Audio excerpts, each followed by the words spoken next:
Shout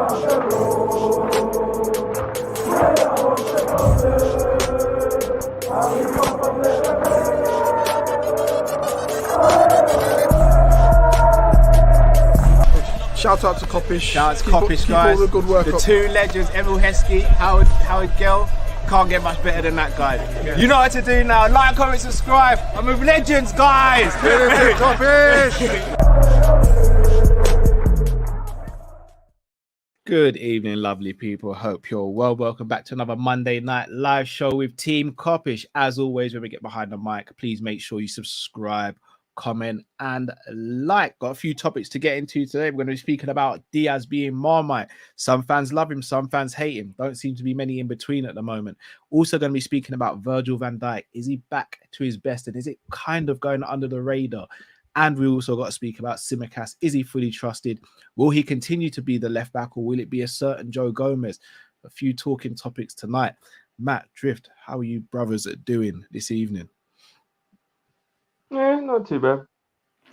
Yeah, man, we got the dub. That's the main thing, innit? Like, all I cared about on the weekend was getting 3 points. Didn't really care how we did it. We just got it, so... I felt a little bit deflated after some of the other results. I know, like, you shouldn't really watch face, but watching Brighton almost come back and make the scoreline, I said, Cal, I was like, well, do you know what? This might be it, bro. I was watching the score and I was like, oh, Drifty might have been onto something here. Yeah, give the game maybe another 5 or 10 more. You never know, Brighton might have got the equalizer. This close to messaging you, being like, bro, why would you say that? Remember, they went 2-0 up, innit? And I was like, bro, this is what I'm saying. Like, they're not. But then when they came back, I was like, oh, hold on a minute, Drift might be onto something. But unfortunately, and 2-2 was my vision, Matt. That's what was mad as well. So I think You said if Brighton grabbed this equalizer, and then obviously with Chelsea being like out of it, taking the win from Arsenal would have been brilliant. Then Arsenal get that jammy. What I think is a jammy point, because Chelsea dominated. Then Man United, they were thinking that they get that. I mean, don't get me wrong, the finish was brilliant, but Man U didn't deserve to win that game. So it was like the rest of the week. I didn't see that game actually. I didn't see. Keeper should have saved that, Drift. Yeah, like it was a brilliant goal, but yeah, you're looking at you're like, but on the balance of play, Man U didn't deserve to win that game. They just didn't like. So it was like the rest of the weekend kind of annoyed me, but yeah, obviously it was brilliant that we got the dub before everything. So yeah, 100. No, I hear that. Just wanted to do a couple shouts to other content creators. Shout out to 8092 Reds TV. Make sure you guys subscribe over there, and also shout out to Jamie Phillips Football Chats as well. Subscribe there, and Bajan Reds TV. Big up to the boys over in Barbados as well. Go and subscribe to their channel as well, please, guys. If I've missed out anyone, do let me know. I see Luke's channel as well. Yeah, I'm about to say. I just seen it. I'm gonna say, bro, ain't that your partner in crime? You can't miss my yo. Nah, I would never. That's like Rogan missing out, flipping. Call me ain't there, man. Being like, yeah. Big up Luke Tanner. Make sure you guys subscribe to his channel as well. And big up. And I have seen it, Luke. I have seen it. Yeah. Have you, man? We've all seen it. We've all seen that part. And Luke, I was extremely disappointed on all angles, bro. On all angles. We was talking about, that's why I was a little bit late starting. We got carried away talking about it before. I didn't even speak to you, man. Just quickly, I didn't even speak to you about the Volkanovski thing. Yeah, I know. It was a lot still. Do you know what killed me though? And Luke and Jamie were saying the same thing. Do you know when we do a 3 a.m. watch along, it usually stretches about 3.5 hours. This one, 2 hours, 15 minutes, done. Do you know what's so crazy? So I went out, obviously, so I couldn't do the match. I'm on the way back, and it must have been around 7:38. And my brother's like, oh, I think the main event's going to start. I was like, what do you mean? I was like, but the main event started at 7. Like, the main card started at 7. Bro, I kid you not, Shamayev and Usman must have started around 8:30. Maybe even before. It would have been, because my stream was 2 hours and 15 minutes or something like that. It started at 7 p.m, which is crazy. Like 4 first round finishes. Bro, I'm not gonna lie to you. Like, I was just like, this is wild. And do you know what the killer is? You know the next pay-per-view? I'm actually working on the Saturday up until midnight, and then the card starts at 3 a.m. What's the next one? Jones Stipe. Ooh! Yeah, I'm not gonna lie, Cam. You're gonna get clipped up snoring on that one. Yeah. What's the co-main for that one? What's the co-main? Pereira and Prohaska, Yuri Prohaska. Yeah, I know. Oh, is he back now? Yeah, it's a tidy card still, and the I clocks mean, go back. The clocks go Is back. it? Yeah, I'm fully done. No. They go back. You're good, bro. No, they that go means back, you you've get learned more your they game go in forward. hour. They go forward. Sorry, they go Oh, forward. they go forward. So you're losing hour. That's our madness. Bro, them Yeah. ones there. That's I'm horrible. You done. know when it hits one, it's two. You're just like, yo. Yeah, I'm done. Like, yeah. Is it that weekend? It might be that weekend because usually is it this weekend actually? The last weekend. If it's a lot, then it'll Yeah, be this this week. weekend's the last It'll be weekend. this weekend then. Still. And you know what's even more annoying? I've got a birthday party I've got to go to on Saturday. So I was thinking, I'll be all right. I'll be home for the Ngannou. We gain an hour. Sorry to cut you, Drift. We gain an hour. Do we? Oh, yeah, we must. Yeah, no, we do. If the clock goes forward, you lose an hour. If the clock goes back, you gain an hour. We gain. Yeah, we gain. If it's winter, I was thinking because winter, you the clocks go back. Summer, they go forward, innit? Yeah. Yeah. The thing is, we say we gain an hour, but the kids don't really care. Like, they don't change nothing. It is what it is. It's an extra hour of play. You know what I mean? It's like, okay. I'm not gonna lie though, it does feel good if you're up watching a movie with the missus or something, and then you realize really it's only 12, and when it says 1, and you're like, yeah, this is kind of cool. Still, and it goes back in it. You get that extra as hour. A kid, still. It? Like when you just see the time and be like, okay, an extra hour, yeah, all right, we'll run it. Yeah. Wow, it's just like, boy. Remember the days when we weren't digital and man them would turn up to work an hour early, not realizing that. Or an hour late in March. Man. The ones you get an hour late in March, boy, it used to be painful. But this weekend's annoying me because the Ngannou fight is early as well. So I can't go to the party and watch the fight. I'm gonna have to like, you know what I mean? I don't actually know what time the main event is. Around 9:30, 10, Carl. So it's still gonna be early. I think the actual pay-per-view starts at that time, doesn't it? They'll fight around 10, the pay-per-view starts at 7:30. I'm sure it does. Okay, I might do a little watch along fight for about that 11, just for the main card. I'm not going to do the rest of the fights because I don't know any of the other boxers that well. So I might just. I mean, I think it's going to be finished within 4 rounds, but it's still going to be worth a watch. If anyone can do it, Francis can. No. Don't do this, bro. I know it's the hope that kills. You know what it's going to be? It's going to be Wilder. It's going to be Fury Wilder 2. You reckon? Yeah, he's gonna just dance around until Ngannou gets tired, and then just walk through him by the 3rd or 4th round. I'm telling you. Remember, he didn't dance around Wilder in the second one though. He just stuck it on him from early. Yeah, but obviously he's gonna have to feel out Ngannou. He'd already been in with Wilder at that point. He'll feel him out a bit. I think Ngannou's gonna embarrass himself, but the paycheck's worth it. No.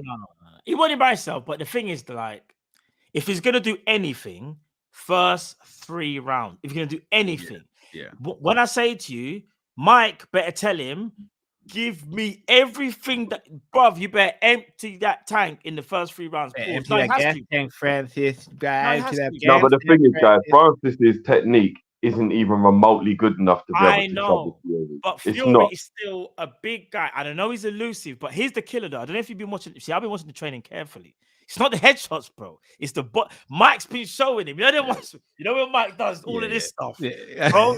He has to go to the body and hope that he slow him down. Yeah, he has to. It's a great payday for Ngannou, and he deserves it. But he fully deserves it. He's gonna get a boxing lesson that's gonna embarrass him. Watch, I'm telling you. Yeah. I believe if he goes past 3 rounds, I don't think it's embarrassing anymore. Drift. If he gets sparked out in the first round or something like that, you're looking at it going, right, that's bad. I can't ever see Ngannou getting knocked out in the first round because I know Fury does. No. Tyson doesn't knock you out with power punches. It's like a build up of the solid pumps. So by around the 4th round, he's gonna be done. Trust me. And Wilder's tough as well, you see how people say, like, obviously, Wilder did get knocked down. Yeah. Wilder's hella tough. I've seen Wilder take some thumps, and the thing is, I don't think I've seen Ngannou take thumps. Like, obviously, because different in UFC as well. Like, might take. When did he take thumps? Stipe's landed a few on him still. And that was when he was tired. Steve clapped him a couple times. You're like, but can you remember? Did Ngannou take them all? Or was he just kind of? No, he took them all. He's never been dropped in the octagon. This is what gives me that 1% hope that he won't get thump out, if that makes sense. Pause. I've given up on all hope of thinking I'll ever watch a UFC fighter win a fight against an elite boxer. I've given up. It's never going to happen. It won't happen. I agree. I'm actually agreeing. It probably won't happen. The crossover thing. In the same way, you'd never see a boxer go and beat an elite MMA fight. It just never happened. Never happened. Two different sports. Well, let's get into it. Sorry, Andrew. No, I was going to say, but it will be interesting. So we will be there. I'm never watching another YouTuber boxing fight ever again, no. We say that, but we always get dragged in, man. We do. So what? You're not supporting me in my next fight, bro? Never. I'll be in your corner, bro. I won't be watching. Listen. Nah, if I'm being honest, I kind of want in. I'm a Don King the shit out of that. I kind of want in on it still, but at the same time, I'm thinking I'm past my prime. But I don't know. You know, I'll be giving all them little puns like Eddie Hearn. They'll be like everybody said that you wanted to, like, Matt wanted to get this and Matt wanted to get that. I'll be like, yeah, well, I want to get involved because I'm what looking it at is. this scene. We got to keep it pushing. Bro, I'm not going to. Woodley wanted the fight at like 230. How comes you've managed to get it down to 180? I'll be like, I want a 12-inch penis. It's not going to happen, no, is it? Like,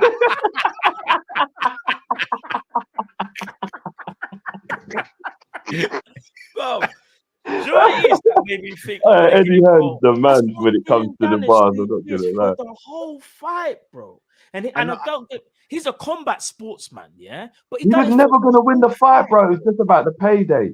That's embarrassing because he was going like, my man. He's like an Askren, Matt. Like he's got no boxing technique, bro. So bad.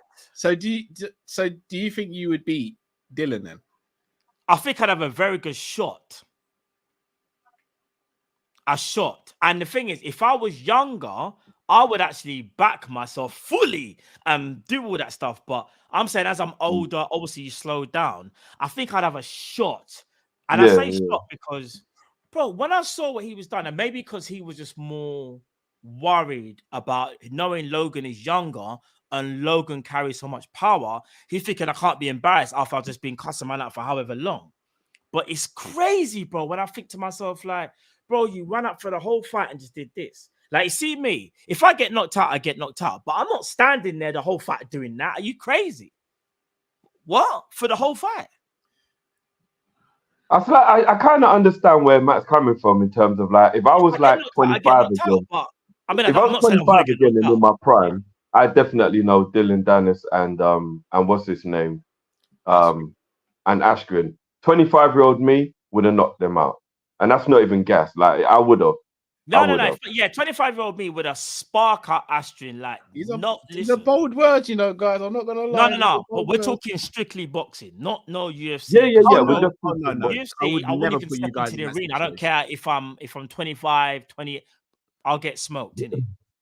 That's the only way I'll watch influencer fighting again. If Logan agrees to have a UFC fight, because Dylan will wrap him up so quick it won't even be a joke. Like, I mean, we say that, but Dylan ain't able to take him down.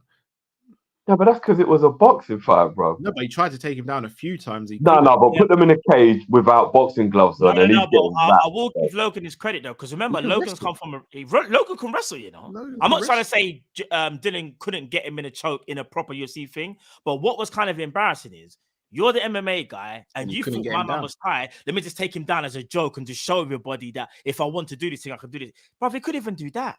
Yeah, but with boxing gloves on, you can't even grip and stuff. That's, you know what I mean? It's totally different. But why do it and make yourself look stupid? Nate Diaz caught Jake Paul, bro, in boxing gloves. He caught him, bro. He caught him, man, gasping for it. So it can be done. But yeah, I'll be honest. I'm not looking to get involved in that influencer scene. I really am not. Like, trust me, I was the GOAT, bro. Wing wizard, boxing master. I mean, yeah, they don't know about that. Prime was special still. No, trust me, bro. But I was like Ronaldinho. What are you saying? What would we be calling you?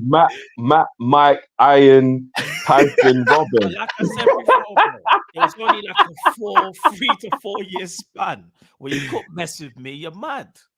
No. Man's caught with Eden Tyson, yeah?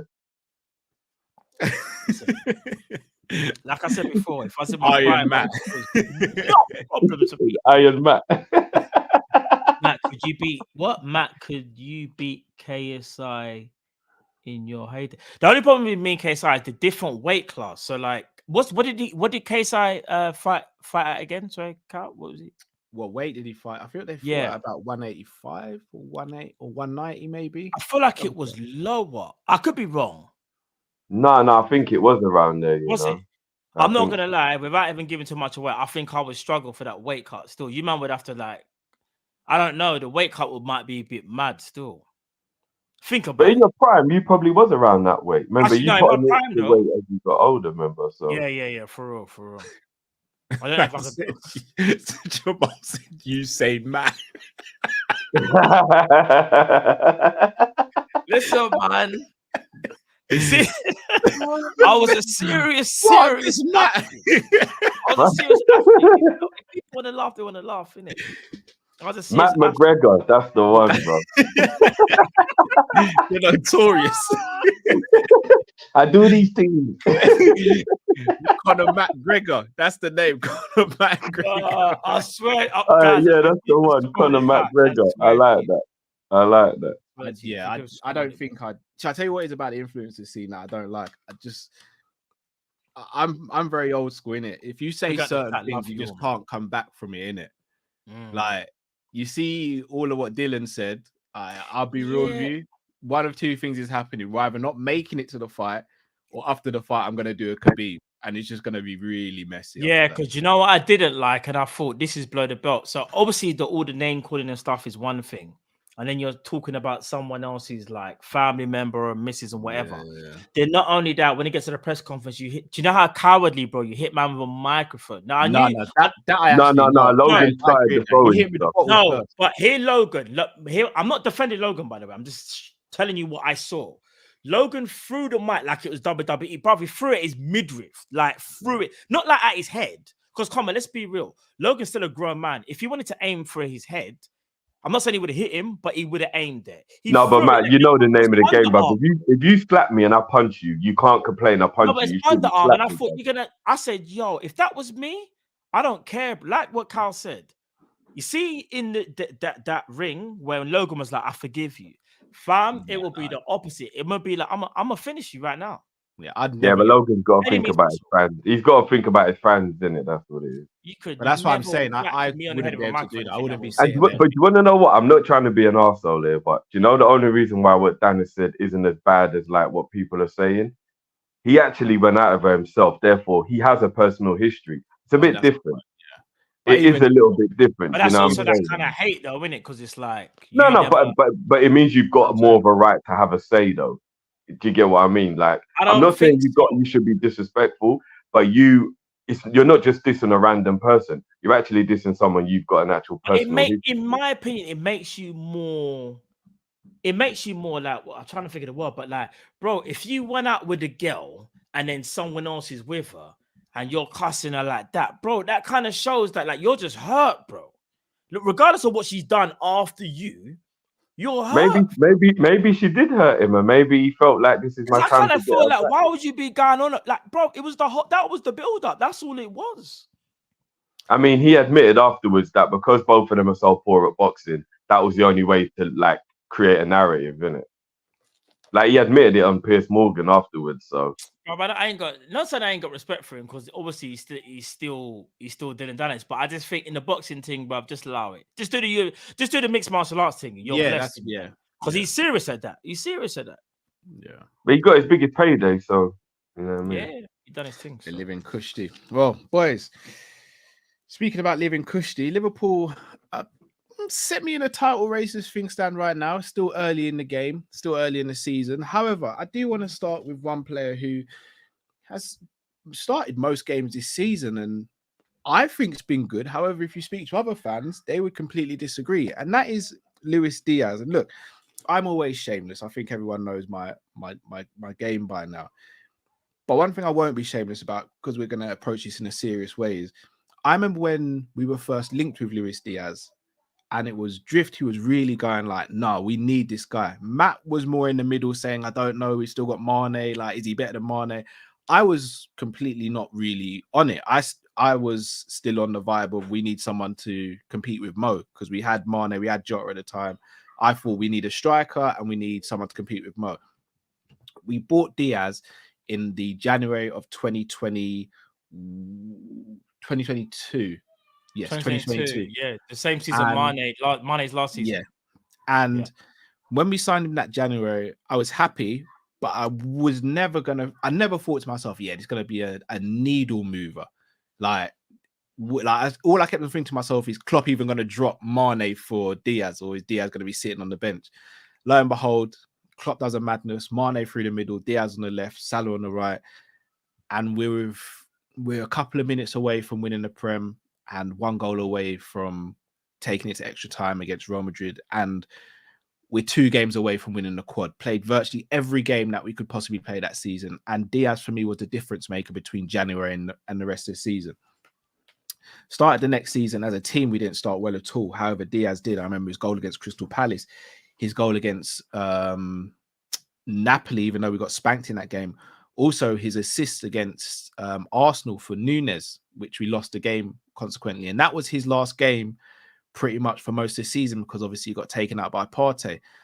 Bad injury, gets a setback as he's about to come back as well. And then shout out to Chris, we're thinking, is he even going to come back the same?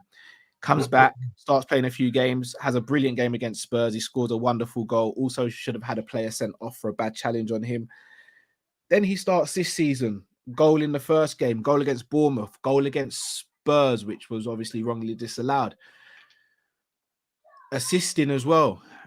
However, beneath that, there's an underlying, has he got the final product? And not even to throw you under the bus here, Matt, but I remember you were one of the first to speak on this, to say, look, he's sick, but has he got that final product? Has he got that killer instinct in him from an assist or a goal scoring point of view? And a lot of us were saying, I'll give him time. Rightly so, but you saw it from early. Now, though, I don't think people are necessarily completely upset with him for that. It seems like people are upset with his overall game. So, Drift, I'll come to you first, because I think you were the first one who was really on board with the whole Diaz thing. Is he suffering from post-Mane syndrome, or has he got a lot of holes in his games that should be more refined by his age now and then not? I don't even know why I'm going to ask this, because I'm not going to get the truth anywhere. But is this a safe space? Like, people in the chat, you man, is this a safe space? Am I allowed to? As safe as that, bro. I think personally, I think the Mane thing is definitely a factor. I think there's some truth in there. I think the fact that Mane was just so clutch and it's just Sadio, innit? That like anybody who was going to follow Mane was really going to struggle to live up. The same way I worry about whoever follows Mo. It's like a really, really tough ask, right? But if I'm being completely honest with you, and again, this is just opinions, these aren't facts, so it is what it is. I think a lot of our fan base, because we had a bad season last season, kind of being a bit like crybaby-ish, like looking for problems that don't even exist. Diaz ain't a problem, even remotely. Like, I can't even believe this is even a conversation, in all honesty. Like, and again, I know this is what like has happened over socials, and like it has just become this. It's weird. Like, Diaz is the furthest from an issue. I thought you were gonna cuss me out for a second. No. Like, this is gonna be a lot getting cussed out on camera. No, because I see a lot of Liverpool fans and channels and stuff having to have this conversation. It's become a narrative, and like, I'm just really confused by it. Like, I really am. Yeah, obviously he might not have had the greatest of games here or there, but nobody has a great game every game. And like, I'm so like, Diaz is a non-starter for me in terms of like, is he a problem or is he not? He's a brilliant player. He had a bad injury. He's going to be indifferent after that injury. He's been influential. Like, I take the Everton game as an example, yeah? I know that he wasn't brilliant from start to finish. Of course he wasn't. But as a winger, He won 2 penalties, one of which was just VAR cheating, but he won 2 penalties. He batted up Young, which is the fullback that's against him, got his fullback sent off within 37 minutes. And there was 1 or 2 other chances within the game where he did other nice bits of play, whatever. Changed position during the game as well, which can't be that easy to go and play like wing back after obviously being a winger. I'm just a little bit confused how people can come out of that game and have a problem with Diaz. Yeah, he might not have been solid from minute 1 to the minute end, but he got his fullback sent off and he created 2 chances, 1, 2 penalties. Look, this is just me. This is just me, and it. Matt might have something different. Carol, you might have something different. The people in the chat might have something different. But in my opinion, we're just being a bit crybabyish and trying to just point fingers at people because we're living in a bit of PTSD and like I ain't got no black. Wouldn't he have 4 goals if the Tottenham goal had counted as well? Like I'm confused. I don't know, guys. I'm a bit confused here. Like, is Diaz a problem? He ain't to me. I ain't got no issue with Diaz. So, based on the question I asked you and the answer you gave, I pretty much agree with 99.999% of everything you said there. But Matt, I'm going to ask you a slightly different question, and I'm not trying to throw you under the bus. Of course you are. Of course you are. But let's go. You're going to ask me the hard question. No, I promise. No. Do you think the fan base is too harsh on Diaz in regard to his final product? And I'll add context to that. Yeah. Mane scored a lot of goals for Liverpool. However, a lot of people believe he got loads of assists when he actually didn't. He wasn't an assist machine as a lot of people think. What he did do, because of his industry, because of his work rate, and because of his movement, he was able to create space in the team, which allowed others to do what they did. But in terms of being an actual assist maker, he wasn't a massive assist maker. However, a lot of people put Mane on that pedestal when he shouldn't be on that pedestal. From a goal scoring and a winger point of view, one of the absolute best we've had, one of the absolute best we'll ever have. But do we sometimes forget how wasteful Mane was sometimes? In the same way, Mo's wasteful sometimes. And because those two scored so many goals, because they were in a team that was creating so many chances, because Diaz is maybe only getting 1 or 2 chances a game as opposed to 3, 4, or 5, if he's not scoring or assisting, is he being judged more harsh than Mane and other players in the team? All right, so to answer your question, when it comes to Sadio Mane, the level that Sadio Mane was at was absolutely exceptional. To this day, I still can't even tell you who was better at a prime Mane and prime Salah because they were just different, but both very, very effective. But I know Salah, I'll probably say the fan base will probably say more 55% to 45% Salah because Salah stayed here and has been able to continue doing what he's doing. But Mane was just a beast. Now, when Diaz entered the fray, Diaz offered something completely different in terms of like, it was like a young Mane. Because remember at that point, Mane transitioned to the center and Diaz was doing his wing wizardry and was just doing up madness. And a player, I can still hear you guys, by the way, sir. Yeah. And to keep it a buck here, we've never seen a winger like that at Liverpool. So he was even different to Salah and Mane. We're talking a real wing wizard that could take on two players at either time and just and he's ain't that man like Matt? Yeah. Now I was on the right wing still, Diaz on the left. But yeah, 100% we would kill it still. But in terms of what he offered, it was something like that we'd never seen before for a long time. My only thing about Diaz that I've ever said, I've never questioned his ability or his endurance or his work rate, his value to the cause. It's always just been about, can he take his game to the next level and become that world-class player? Because I think he's a world-class talent. Decision-making, I think is good, but I think we almost expect when he beats a man that he should go on and play the perfect pass and always score the perfect goal. Doesn't always work like that. And we've seen Salah have worse games than Diaz, but yet we'll talk about Diaz more so than Salah. I think what it is for me is expectations.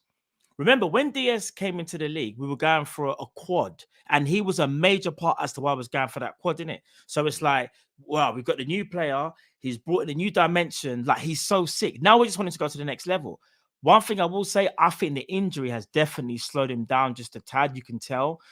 I still think he can get to those heights. I think he'll get back there, but you got to give him time. However, I will say this though. Yeah. Out of all of our forwards, I still think he's the best at one-on-one take-ons. I still think he can create the best space for others, just like Salah. But the only thing I will say is there's times when I feel like maybe he could be a bit more selfish.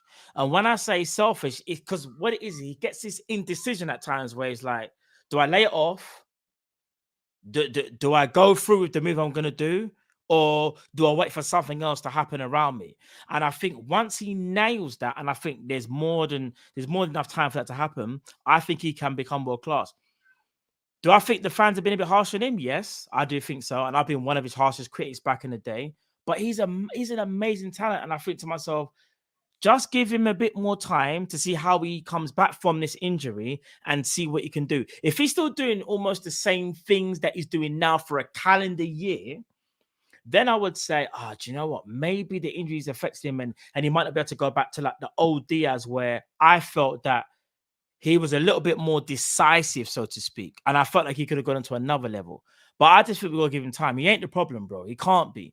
He's our best like one-on-one player for that wing, whether it's left or right. He's the best at what we have at the club. I think we just got to give him a bit more time, bro, if I'm being honest. You said a few things there. For me, the quote that stood out is world-class talent. Yeah. Loads of players have world-class talent. I hear you. But realising it and having a talent are two different things. And I hate to say it, we're Liverpool Football Club. We kind of demand world-class from most players. We know not every single player 1 to 11 can be world-class, but especially from our attacking players. And look, as Liverpool fans, we've been spoiled over the years. I can go back to the 90s where we've been spoiled with world-class talent. How long has he actually got to turn his talent into being world-class? Because again, personally, Chris is in the chat, so I will keep it short and sweet. Yeah, Chris has already spoken to me back in the day, so I'm not really trying to upset Chris still. I can't lie. There may only be 2 or 3 wingers in the world that I'm taking over Diaz. Okay. Now, so, and again, that's just my opinion. Others may say there's about 4, 5, 6, maybe you could name. Fair enough. That's cool. How long has he got before people go, we may have to upgrade on him and have him as a squad player? Drift, I'll start with you on that one. How long has he got with the fan base? Or how long has he got in realistically where you sit back and go, can we go to the next level with Diaz at left wing? Can we really? Another year or 2, surely. Can you give him 2 years? Because he's going to turn 27 very soon. So that'll take him up to the age of 29. Yeah, like, you know what's mad, yeah? And I know. I'm just asking a question. I know us guys don't fall into this category really, even though every now and again we'll use statistics to, maybe just have some fact to go with an argument maybe or whatever. But generally speaking, I just think that football has become too stat-based. People are just way too quick to go, how many assists has he got? What's his GA? And like all these other little new like slogans that are out now and stuff like that. Like when I'm watching the football match, regardless of what his GA is and whatever is any other than things are, Diaz is always Liverpool's top 3 most dangerous player in terms of being able to make something if we're losing or get us in the lead or whatever the case may be. Therefore, even if he's not as good as maybe people want him to be, which is maybe asking too much, I'm not saying it is, I'm just saying it could possibly be asking too much. I know we're Liverpool, but like, bloody hell, same man's got to get a goal and an assist every game is just like, it might just be asking too much, innit? But the GA and the stats and all that stuff, I just think it gets played upon a bit too much. Like I saw in the comments, this is an example, Cal, right? We got kind of attacked in the comments on the match reaction because, well, especially you, because you only gave Salah 5.5. Yeah, as it happens. No. But the wickedest thing is, everybody's reasoning. I'm just reading my messages on my phone, bro. No, but Matt, here's the thing. Everybody's reasoning, for disagreeing. Got braced. That's everybody's reasoning. But no, Matt, let's be honest, bro. You weren't there, so you tell me. I gave him 6.5. Cal gave him 5.5. But I'm not gonna lie, bro. You take away the goals, and that's arguably top 3 worst games Salah's ever had for Liverpool. He was terrible in that match. But people see the GA and they're like, "How on earth can you give man a low grade who got a brace?" And it's like, but this is why GA is confusing people too much. No, I agree. You know what I mean, like, his passing was bad, his legs were heavy, like his decision making wasn't that good. But he got a brilliant clutch goal at the end, and he took the composure, scored his penalty. That's Salah. We know he's got that in the locker. But if you look at the overall game, he was poor in that match. But Cal was getting slewed. And even I was getting some criticism. Is that all you lot gave him? But it's like, outside of I'm getting slewed again, Drift. So now Salah was bad. Outside of his 2 goals, he was really, really poor in that game. So you see how GA just fucks with people, and it like everybody's just like, how many goals did he score? How many assists he got? How are you gonna say he's rubbish? It's like, no, but I watched 90 minutes. I watched the whole game, and Diaz for me might not have the GA. But he's always there, always busy, always trying, always a threat. Like, he's not a problem. Diaz is not a problem. Really sorry. Also on that as well. I think you also have to look at the type of goals that are scored as well sometimes in the performance. If Salah had scored 2 top draw goals, then you definitely bump him up. But again, no disrespect, because he won us the game with the 2 goals. So I don't want anyone to go crazy on this. And everyone should know by now how much of a Salah fanboy I am. But I still call it 100 when I see it. The first was a penalty that Luis Diaz won. And the second was McAllister and Núñez on a sensational counter-attack, and Núñez putting it on a plate for him.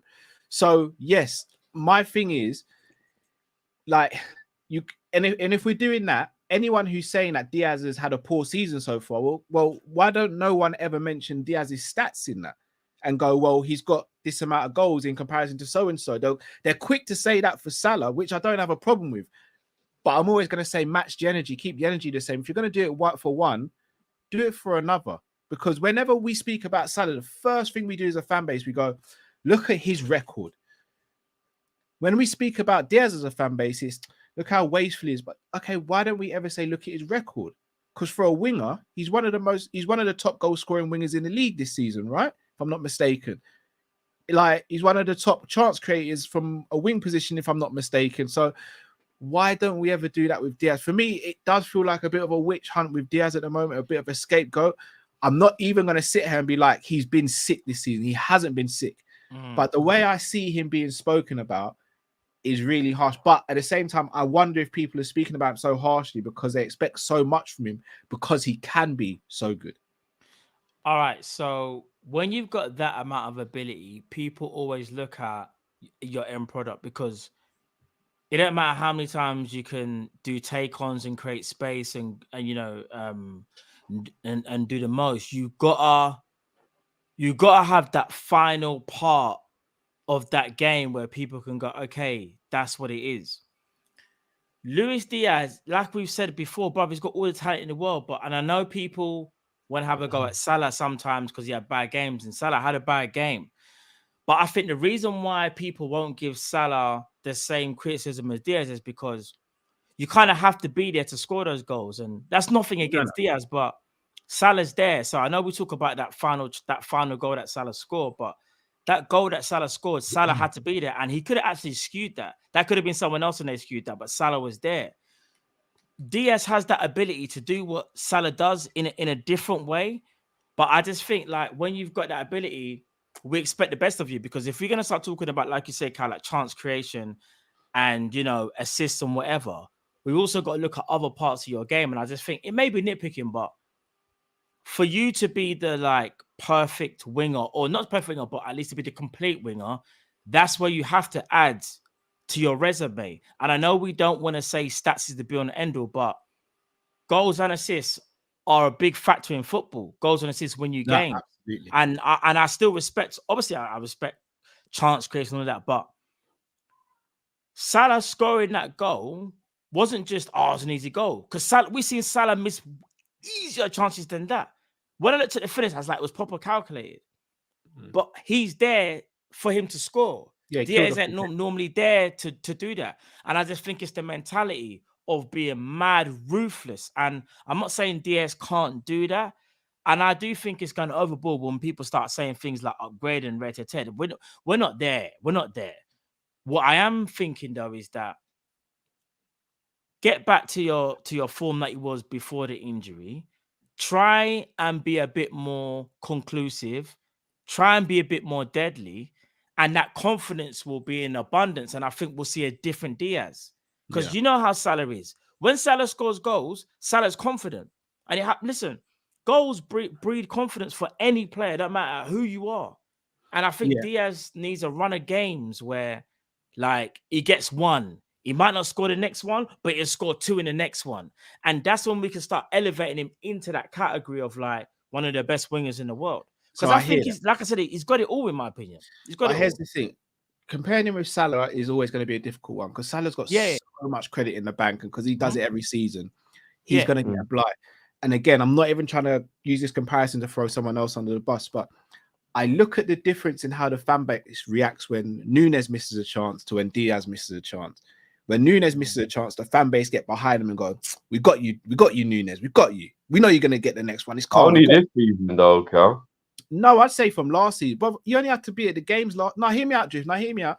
Even if you look at the games back from last season, Núñez would miss a chance, and the Kop and the stadium, they'll be chanting Núñez. Diaz misses a chance. It ain't that.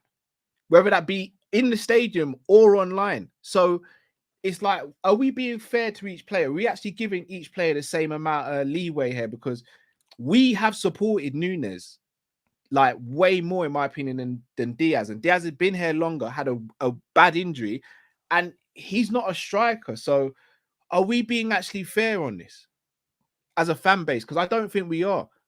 And it's frustrating to see because, again, apart from Mbappe, Vini, and Cravo from Napoli, Rafael Leao, like, I'll have the debate with, but I'd still take Diaz over Rafa. But like, what, Leao? Yeah, I'd personally take Diaz over Leao. Personally, I can't answer that question because we're no, that's fair enough. But at a stretch, we're saying 4 people. yeah, but I know what you mean. Though. No. But at a stretch, we're saying 4 wingers. We're never getting Mbappe. We're never getting Vini. Yeah, I doubt we'll ever get Cravo, and I doubt we'll ever get Leao. People say Martinelli. With all due respect to Martinelli, I disagree. Martinelli ain't been doing nothing this season. He scored a deflected goal against Chelsea. Ain't really done much else this season. But I know he's had a few injury issues as well.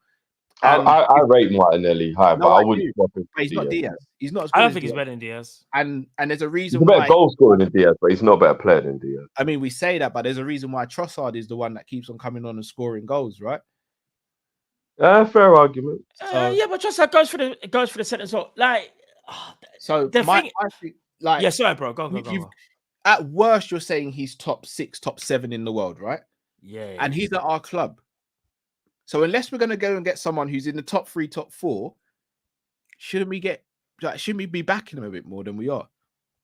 We are. We are back. I mean, I'm backing him. No, we are.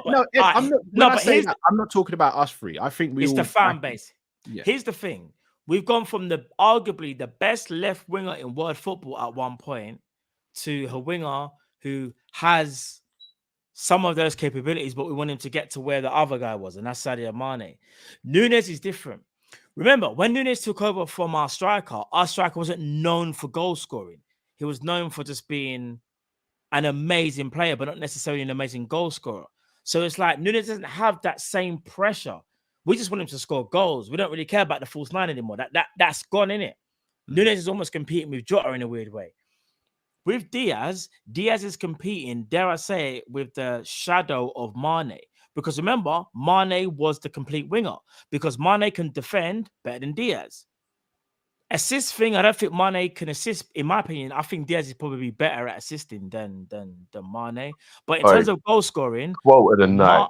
But Mane, you have to remember, Mane shared a top goal scoring award with Salah in the 18-19 season.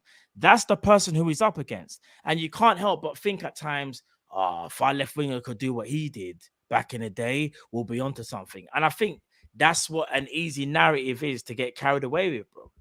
All right. Do you know what? Shout out to Techers Dave. Rashford probably outscores most of the left wingers in the league virtually every season, right? Mm. No one ever says he's top. No, I've gone through the comments here. Martinelli's been brought up, fair enough. Has Rashford ever got 20 league goals, by the way? Sorry, I just need to. Has he actually got 20 league goals? Yeah. That's his first time. Why has no one brought up Rashford? Because people know his overall game isn't really good. All right. So we're getting somewhere now.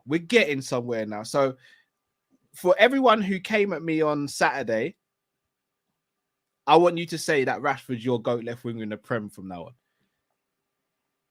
Because if we're just basing it on goals, Rashford's the guy, right?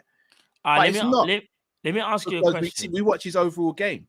And if anyone's telling me they're going to swap Rashford for Diaz, respectfully, that ain't it. Like, here's the thing.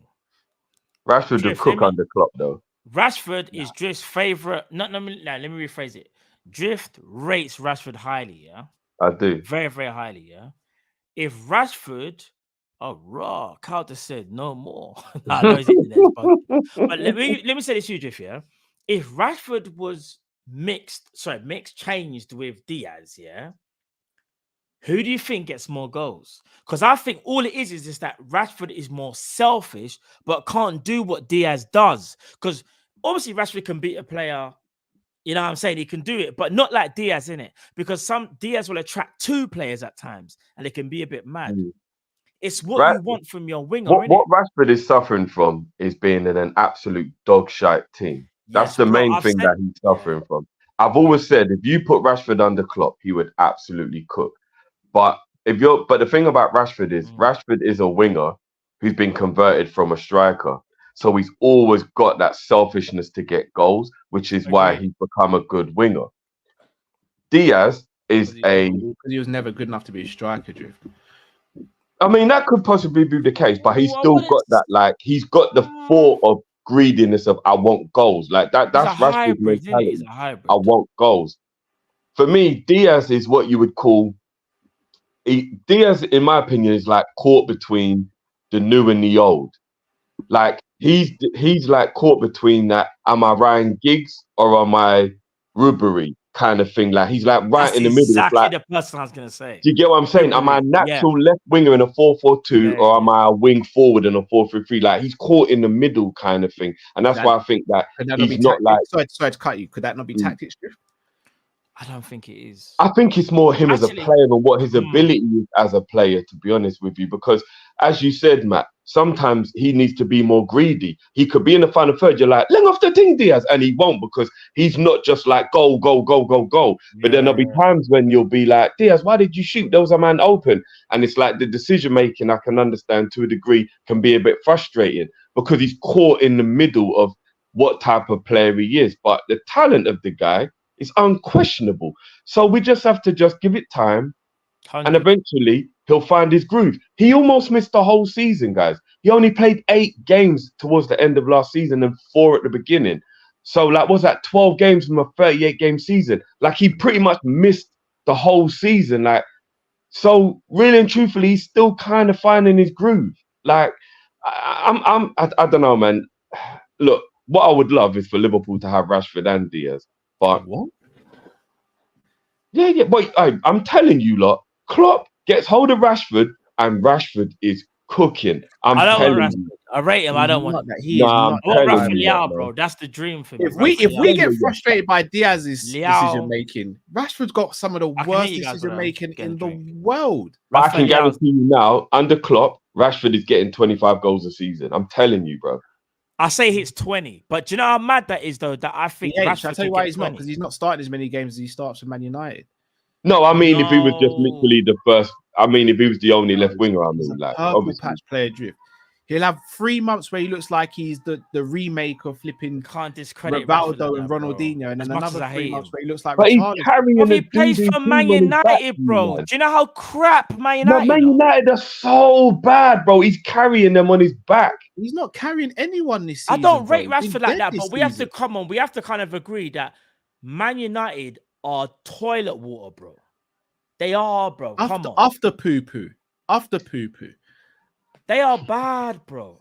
Because I look at it like this. If you put Rashford in a better team, he does it, bro. He's gonna get more opportunities. Like, I feel like he has to be the savior for that team, you know. If he's not the savior, then it all goes pear-shaped. I'm telling you, man, he'd be cooking under clock, And I don't Cal. even rate him like telling that. you, bro. I don't see it. But before we move on from Diaz, boys, one question for you both, one word answer. Yeah. 2 questions actually, but one word for both. Does Diaz have the potential to hit 15 goals in a league season based on his talent and how we ask him to play? Yes. He will get 15 goals this season. He has a potential.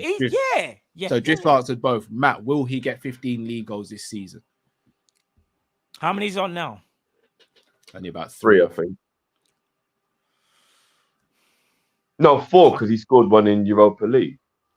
No, this is just league. Just the league. Okay. Oh, just league. Oh, I think he'll get 10 in the league.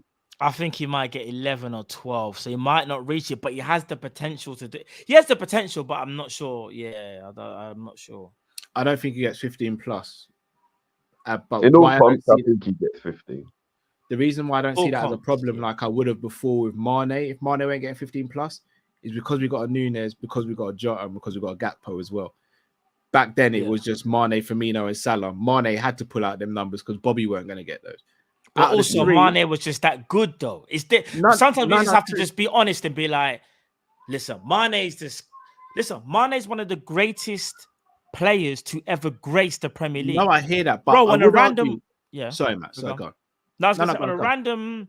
What was it? I think it might have been Saturday morning. Yeah, bro. I woke up mad early, like 5 o'clock or something. Bro, you know they done Sadio Mane's Premier League 100 goals club, and I was like, oh my god, I forgot he's in that club, bro. Mane is so clear. People forget about the Southampton goals. Of some of your favorite wingers, yeah, gigs, but yeah, them people there, yeah. No, Mane have a gig.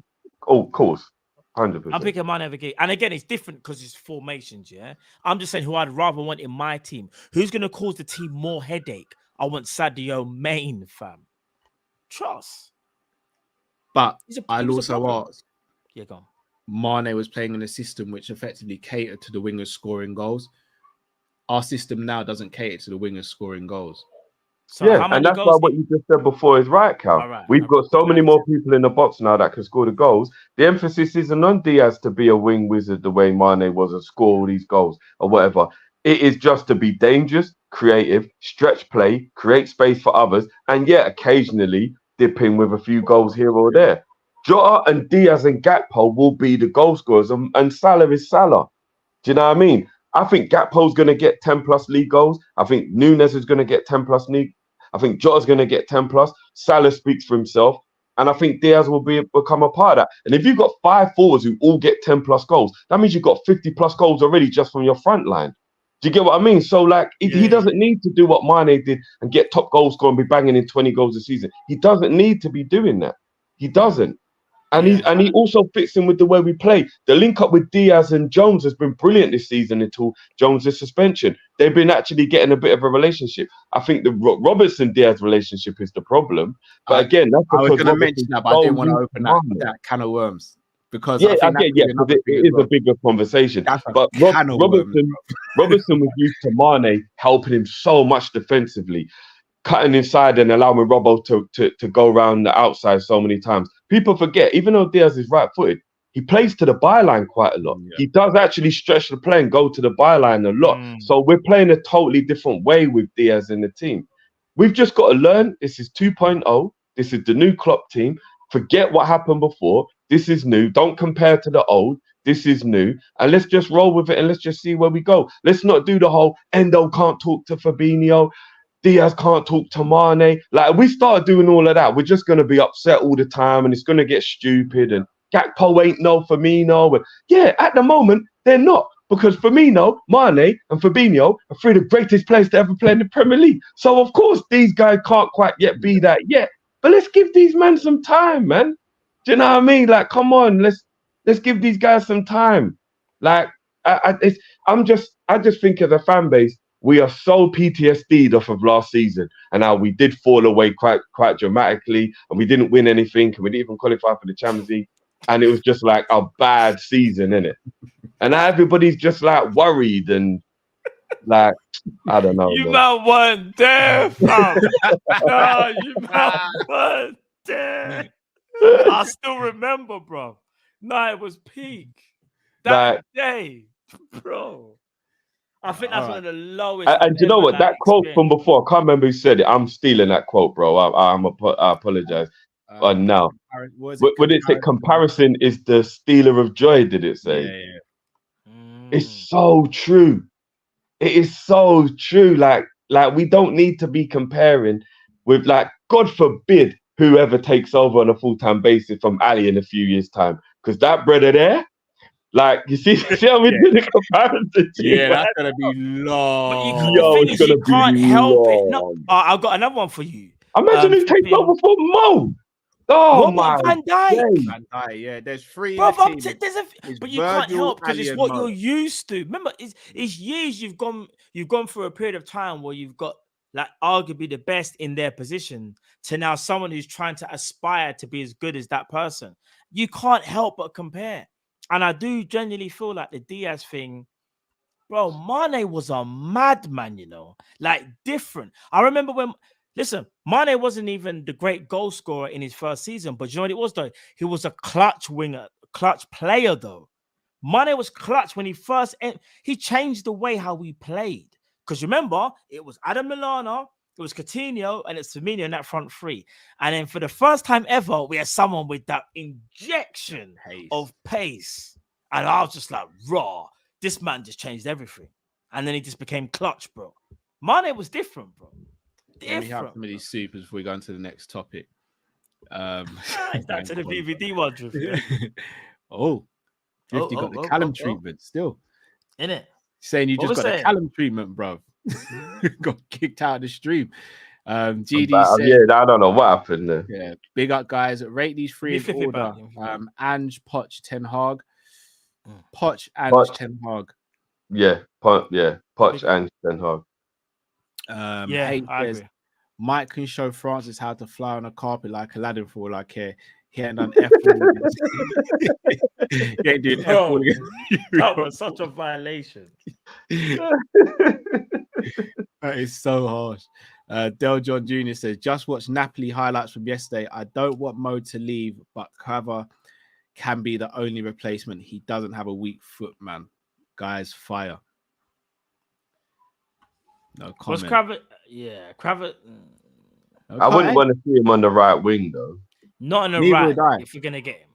But if anyone who is a left winger could play on that side, he is that guy. I want Rafael to be the long-term replacement for Diaz. Rafael's the truth, bro. I've been saying that for the last 2 seasons. So. I've been saying it for a minute. Rafael over Crava for me. I've been saying it for time. I know Kyle disagrees that he prefers Crava, but Rafael. I agree with Matt. Rafael is just he's gravy, man. If there's anybody that can get, and the thing is, the only thing I would say the difference. I think Rafa looks more fun to watch. Crava's it's not. He's devastating, bro. I like Crava. Nah, he is, bro. Nah, you don't watch Liao play, fam. If you can't say he's not like Crava. Liao's the reason why the kit man has to clean bare skid marks, bro, because that man is shitting himself. Trust me. Bro, Rafael's the truth, fam. No, he's definitely the truth. I just think Crava's better. Jay says 442 of Oshiman. Who says no? Napoli and FSG say no. You know, with all due respect, we don't need Oshiman with Jota and Nunes. No, in my opinion. I was gonna say the only way Oshiman signs and makes sense is if one of Jota, Nunes, or Gakpo's leaving. I don't think any of them are. No. If one of them leaves, though, he is the first name you kind of look at and go, "We gotta get him." but I don't see that happening. Roel says, folks are trying to make Diaz a new scapegoat, in my opinion. Yeah, they are, unfortunately. He's always a scapegoat, I agree. Shout out to Ride Shotgun says, am I missing someone else? Negative. No, stop. Hold on. What? It's a stop sign and a lightning bolt. Yeah. By still very good. He could do better. Stop. Is that Diaz? Hold on. Lightning bolt. I'm confused a bit here. But it's Diaz. It's got to be Diaz. My brain's saying Diaz still. Question for you guys in the comments. I'm not gonna ask you. Negative energy. Hey, Imran. Oh my days. Yeah, he's talking about Diaz though. Like, yeah. I'd never have got that. Question for you guys in the chat. Don't spend long answering. One word answer. Would you take Osherman if it meant we had to lose Nunes? Oh, hell no. Rotted. Carl's going there. No, because you must want to get into a fight. No, I don't. Pete, hold on a minute. I'm not saying I do drift. Hello, Cullen. I'm not gonna lie. Recently, I bumped into a few people that watched the show. I'm not about getting into them type of conversation. Why you do it, John Crow? I said you left. You're mad. You want mad? See me mad now. Me mad now to blood clot. Look at me now, dirty gula. Dirty gula. I just want to see where people's heads are at with it. Pause. Peter says, can't doubt Diaz talent, but we need to see the old Diaz. I hear that as well. Give him a bit of time, I reckon, though. LFC R786 says, Diaz has become more of a Grealish for us instead of a Mane. The issue is, if he ain't scoring or assisting, can you justify starting every week? There's loads of top left wingers about who could take his place. I'll be real. I disagree. I still think he's more similar to Mane than Grealish, personally. I mean, and what I would like to know is, and again, I'm not being disrespectful if we got any Italians in the building, but Italy definitely isn't of the standard of the Premier League. And Leao and Quava, who are actually bad boy players, what was their goal return last season, for example? Like, how many goals did they actually I'll let get? you know right now. Napoli won the league. How many goals did he get? I'll let you know now. Oh, let Cal do it, and then I'll let you guys know. Cal says, you guys are going overboard. People aren't saying sell him. It's just we need improvement because he can be better. We haven't seen improvement since he came. No, I'm not saying many people are saying to sell him. I think a lot of people are maybe looking at upgrading on him, though, Pete. I do think he has improved since he's come personally, but maybe not as much. Leao got 16 in all comps last season.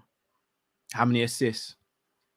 I don't know about the assists. I just saw the goal. I just went to the quick Wikipedia thing quickly. Quava got 12 in the league, in the team that won the league. How many assists? I can't even pronounce man's name. I can't even spell man's name.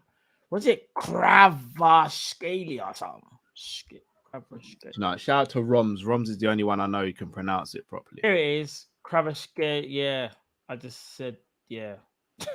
He got 14 in all comps.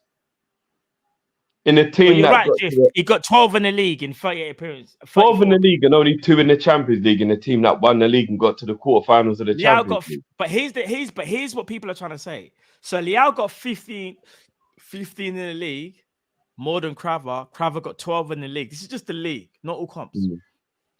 Has Diaz ever got? No. So this is Diaz's. What season is this for Diaz? Second season. Third season? Second full season. Second full season, yeah. But again, you got to account for the injuries. So but what I'm saying is, even forget about Diaz for a minute. 12 goals in the league for Quava and 15 goals in the league for Leao, especially Quava when Napoli won the league. That's not no tearing up tree stat. So if people just want to go off that, no, but what it is, they're looking at. If people have been stat merchant, in a chokehold, bro. Do you remember what he did to us? Yeah, bro. No. What I'm trying to say is, for all the people who say stats are so important, here's a brilliant player that only got 12 goals. No, but Drift, here, let me show you something. This is not me having. And Napoli won the league. Diaz got 4 in 13 appearances. That's actually very good because he just arrived. Yeah. But last season, he got 4 in 17. And this season, he's got 2 in 9. So altogether in the league, he's got 10 in 39. So he's kind of like a 1 in 4. Last The you have to injury. factor in the injury process from last season. But all in all, for Liverpool, he's got 14 goals in 58 appearances. I think what it is that when you look at like the last 3 years of Crabbe all got those 10 players, assists last season in the league, I think. Was it? I'm not gonna lie, Crabbe and Leao from just a goal-scoring exploit. Yeah, they do more, but I've got to factor in the injury, so it's a little bit skewed, isn't it? All I'm saying is it's one of them ones where, like, if you only want to go off stats, Martinelli is better than Crabbe then, because Martinelli's GA was higher than Crabbe. Do you get what I mean? That's why I don't really like doing the stats for the. I hear that. Do you get what I'm saying? Like, that's why I'm saying it can't just always be stats, because that means Martinelli's better than him then. Well, we know that's not the case. It's why I said what I said about Rashford as well, though. So I'm saying, so like the stat thing, you got to look at it in context. You know what I mean? But Rashford, I do feel like listen, I don't rate Rashford like that, but I do think we disrespect him more so because he does play for Man United, because his goal scoring exploits are not too shabby off the top of my head. Like, who's we, bro? I don't rinse Rashford. No, but like, let me give you an example for Rashford. Like, Rashford always gets double figures. Like, for example, 11, 13, 13, 22, 21. Oh, but then he had that mad season in 21, 22 where he got 5. But then he mashed it up with 30. This is all comps, by the way. But if we go to the league, it's like 7, 10, 17, 11, 4. That really bad season I mentioned where he got 5. And then 17 last season. So he didn't even hit 20. He got 17 in the league, but 30 overall. Crabbe got more GA than Martinelli last season, Drew. So, yeah, but if we're going to do the GA for the comparative, like Martinelli got 20 goals last season, though. Do you know what I mean? That's a lot. I'm talking about league. I'm in the league. How many get in the league? I think Martinelli hit 20 league goals for Arsenal. No, he didn't. No. He never got 20. Goals. I'm sure he did. No, 15, because Man United and Arsenal fans are going back. 15 goals. Rashford got more than him, you know. Rashford got 17, fam. Oh, did he? Okay, my bad. I thought Martinelli got 20 goals. Martinelli done very, very well, but yeah, he didn't get 20. But that's what I'm trying to say. Like, so 15 is kind of like that number that I feel like if you've got that type of ability, that's the type of number you should be reaching for. Do I think Diaz can get there? Yes, he can, but you have to factor in that he did get an injury. That's probably setting back a little bit. Because I would have said to you, if he never had that injury, I would have went into this season thinking, I think he's going to get 15. But you can tell. Sorry to cut you, Matt. Here's the other thing as well. Right wing for AC Milan, right wing for Napoli. What's their numbers? Because people are looking at Diaz's numbers and forgetting, man's got the absolute legend of Mo Salah on the other side tearing up the numbers as well. So have Napoli and Thingy got someone else on the other wing getting 20-odd goals every season? No. So if Diaz's numbers aren't that high, that's because we got a bagsman on the other side. Like, you got to figure, you know what I mean? And we know the way our team is designed, on purpose, by the way, which I agree with because of how much of a bagsman and a gunman Mo Salah actually is. A lot of the way we play is designed to get Mo in front of goal more than it is Diaz. So therefore, like, Diaz isn't getting as much goal involvement because he's probably not even getting as many opportunities. I'll be honest. I used to think maybe we used to. You see, right now, I don't actually think we tailor the team to Salah. I just think Salah just knows. No, not this season. You're right, Cal. But last season, we 100% was tailored to Mo last season. No, and last season was tailored to Nunes, bro. Don't you remember how wide Salah was playing? Yeah, that was only right at the beginning. That was only right at the beginning. For a lot longer, Drew. Remember, we were passing. He's in the byline team. I'll say it was about the first 10 games, and then we realised and we changed. 10 games is a third of the season or a quarter of the season, bro, in the Premier League. No, but you know what I mean. Like, I think Klopp changed and definitely realised, like, all right, this isn't quite working, and then we changed. I mean, you should have catered for your fullback. Then he made it 4-2-4, which allowed Salah to be closer to Nunes. Like, last season, we were trying to tailor the team around Nunes, which is understandable because you're expecting a bagsman, innit? I get it. But I don't think Again, only at the beginning. Only at the beginning of the season. Even the season we were going for the quad, that team wasn't revolving around Salah. No, not revolving around him, but a lot of the patterns of play were in order to get Salah in on goal. And it's smart. He's our best batsman. I just think he did what he did, but I don't actually think we designed it to be like get Salah a goal. Like I just think Salah just got the goal. Like I don't know, man. A lot of the get it to Van Dijk switches the play, Trent down the line. We do a lot of Mo is the focal point. But when Trent was crossing, he's usually crossing to Mane though. No, I mean that that inside whip that he does down the line to get Mo in on goal. Yeah, he does that a lot. He does that a lot. Don't get you know what I mean? Like didn't really get Mo into goal that many times though, because the ball's got to be perfect every single time, and it never was. No, but we did because that was the quad season, Cal. Mo was cooking down that side with Trent whipping those crosses over the top. And obviously Mane went down the middle, and then he started to be a batsman in the last third of the season as well. So but what I'm saying is, all these other teams where we're doing the Diaz comparison, we're kind of comparing Diaz with what would be considered their top winger. We've already got a top winger in Mo, and Diaz is the supplement, right? But then, do you know what I mean? So we start doing the Salah stat with the others. It's not even a competition. Salah marks all of these, man. But this is what the fans are going to say, Drift, and kind of rightly so. Yeah, we've got that with Salah, but imagine if we had it on the left as well as having Salah on the right. That's like saying I just won the lottery, and imagine if I also got Beyonce at the weekend. Like, come on, man, we're just asking for too much, man. We're asking for too much. Why are we asking for too much, though, Drew? Because with a perfect world don't exist, guys. Oh, we're not asking for a perfect world. We're just asking for someone who's got better decision making. And this is why I'm playing devil's advocate for anyone who thinks I want Diaz out. Why can't we ask them for better decision making and a few more goals and assists? No, I'm not saying we can't ask for that, but I'm saying to be annoyed we're not getting it is asking for too much. I think you can be justified in being annoyed if he's getting the chances on a regular basis. Look, I don't think Diaz is a problem anyway. No, he's definitely not a problem. But he's not a problem. But I do see to an extent where some people are coming from and saying if he's getting 5-6 chances every 2-3 games, but he's coming away with no goals, I think the question's allowed to be asked. But he only had one chance against Everton as an example. No, but I think that I don't know why the Everton game was what brought everything to a head with Diaz. I genuinely don't know. But on some of his previous games, like what was the game before the Everton game?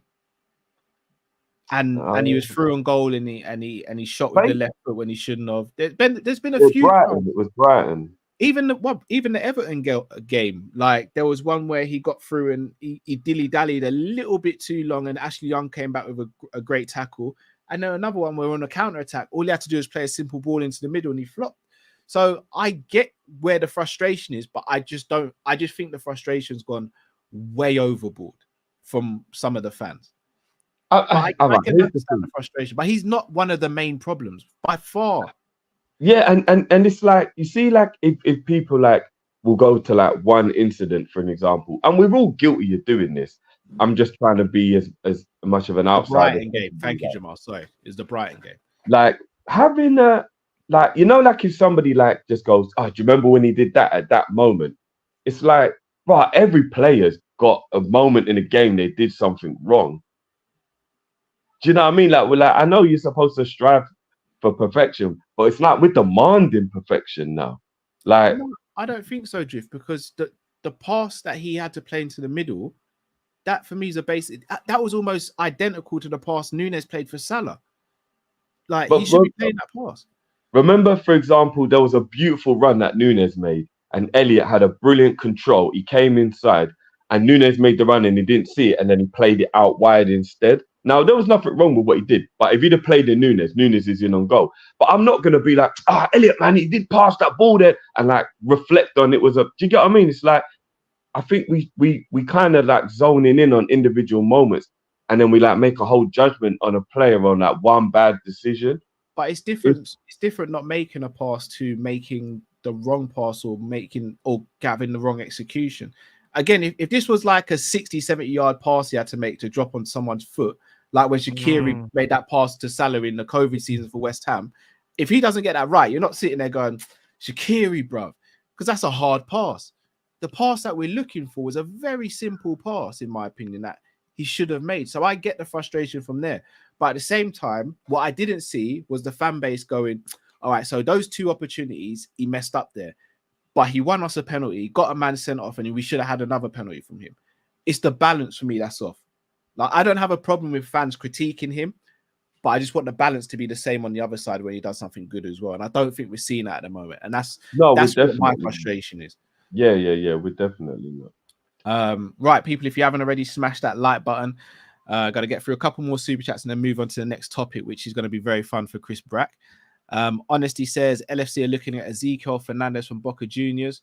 Heard the rumor, never seen the player play. So if anyone has, please do shed some light on how the player is, what's his playing style like, etc. Please. Shout out to Ghost says bring up Diaz defensive numbers versus our front line for Everton. So another thing I was going to say, defensive stats this season are very good.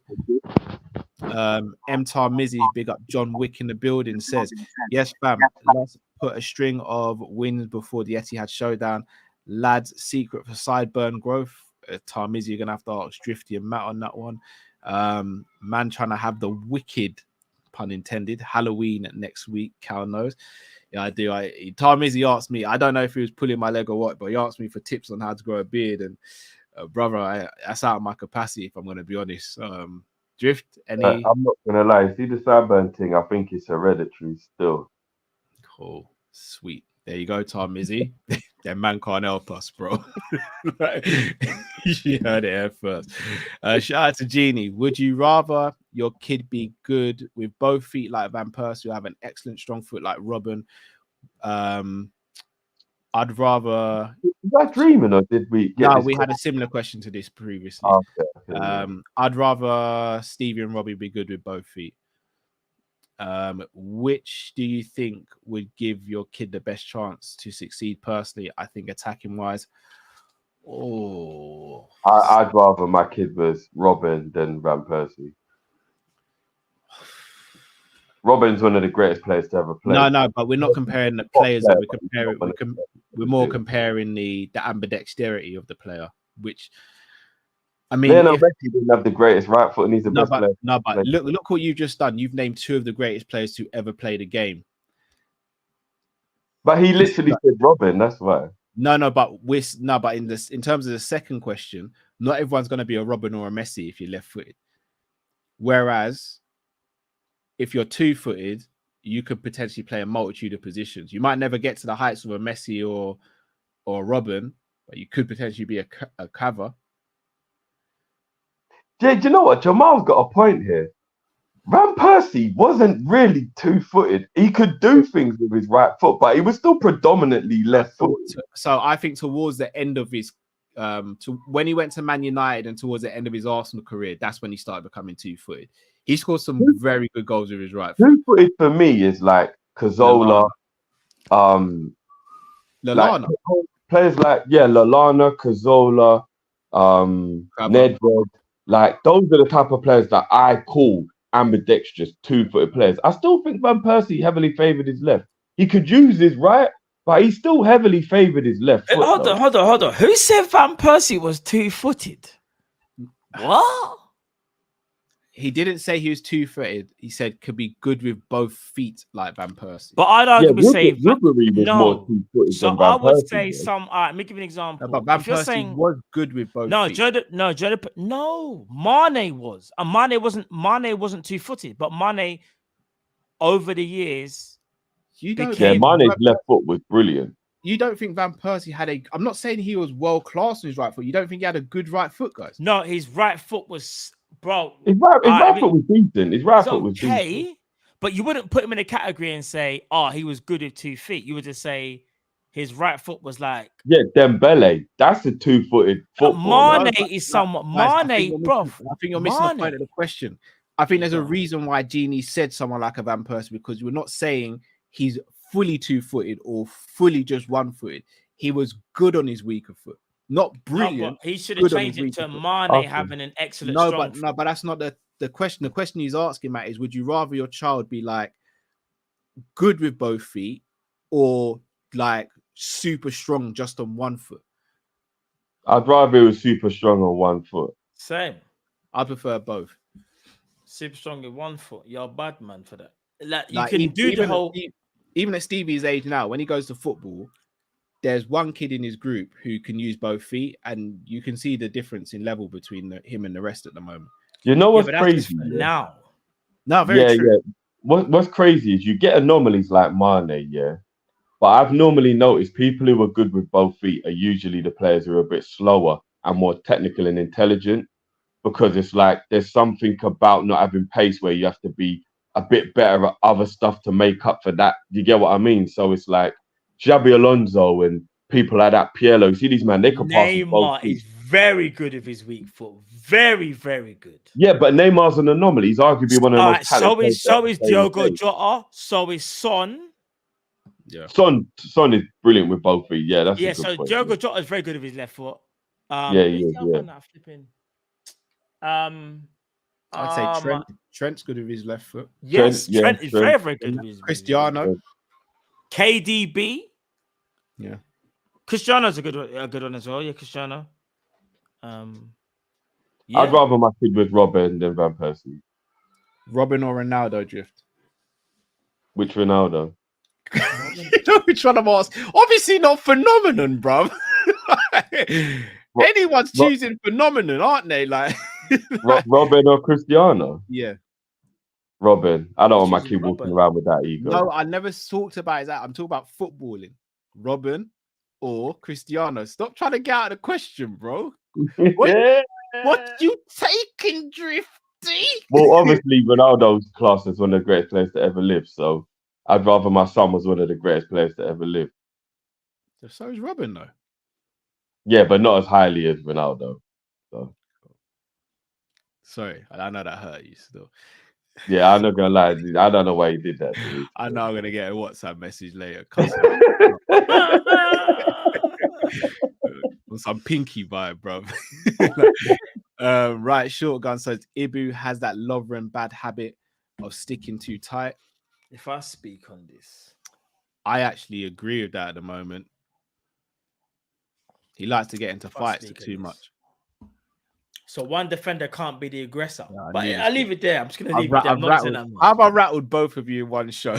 I'm not going to say that. Because as soon as you talk about Ibu, you get the Mat Defense League. I know. But as soon as you talk about Nunes, you get the Drift Defense League. Hence why it's so hard to be devil's advocate. Hence why.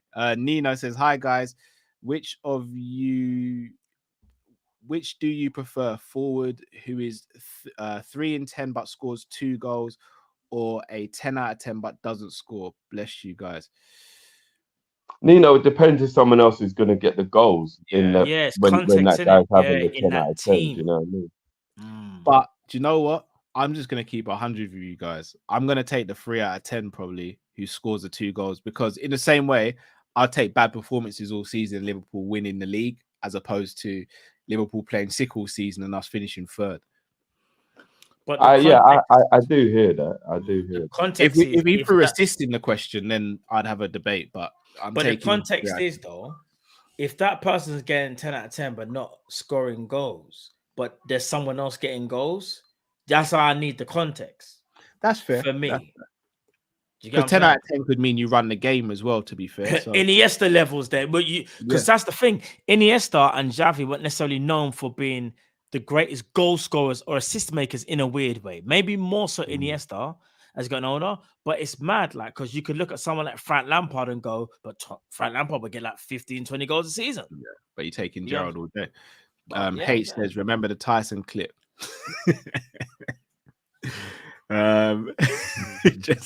just deep in that threat from Mike. It's the scariest threat of all time. It literally is. I remember when he subscribed to the reporter, innit?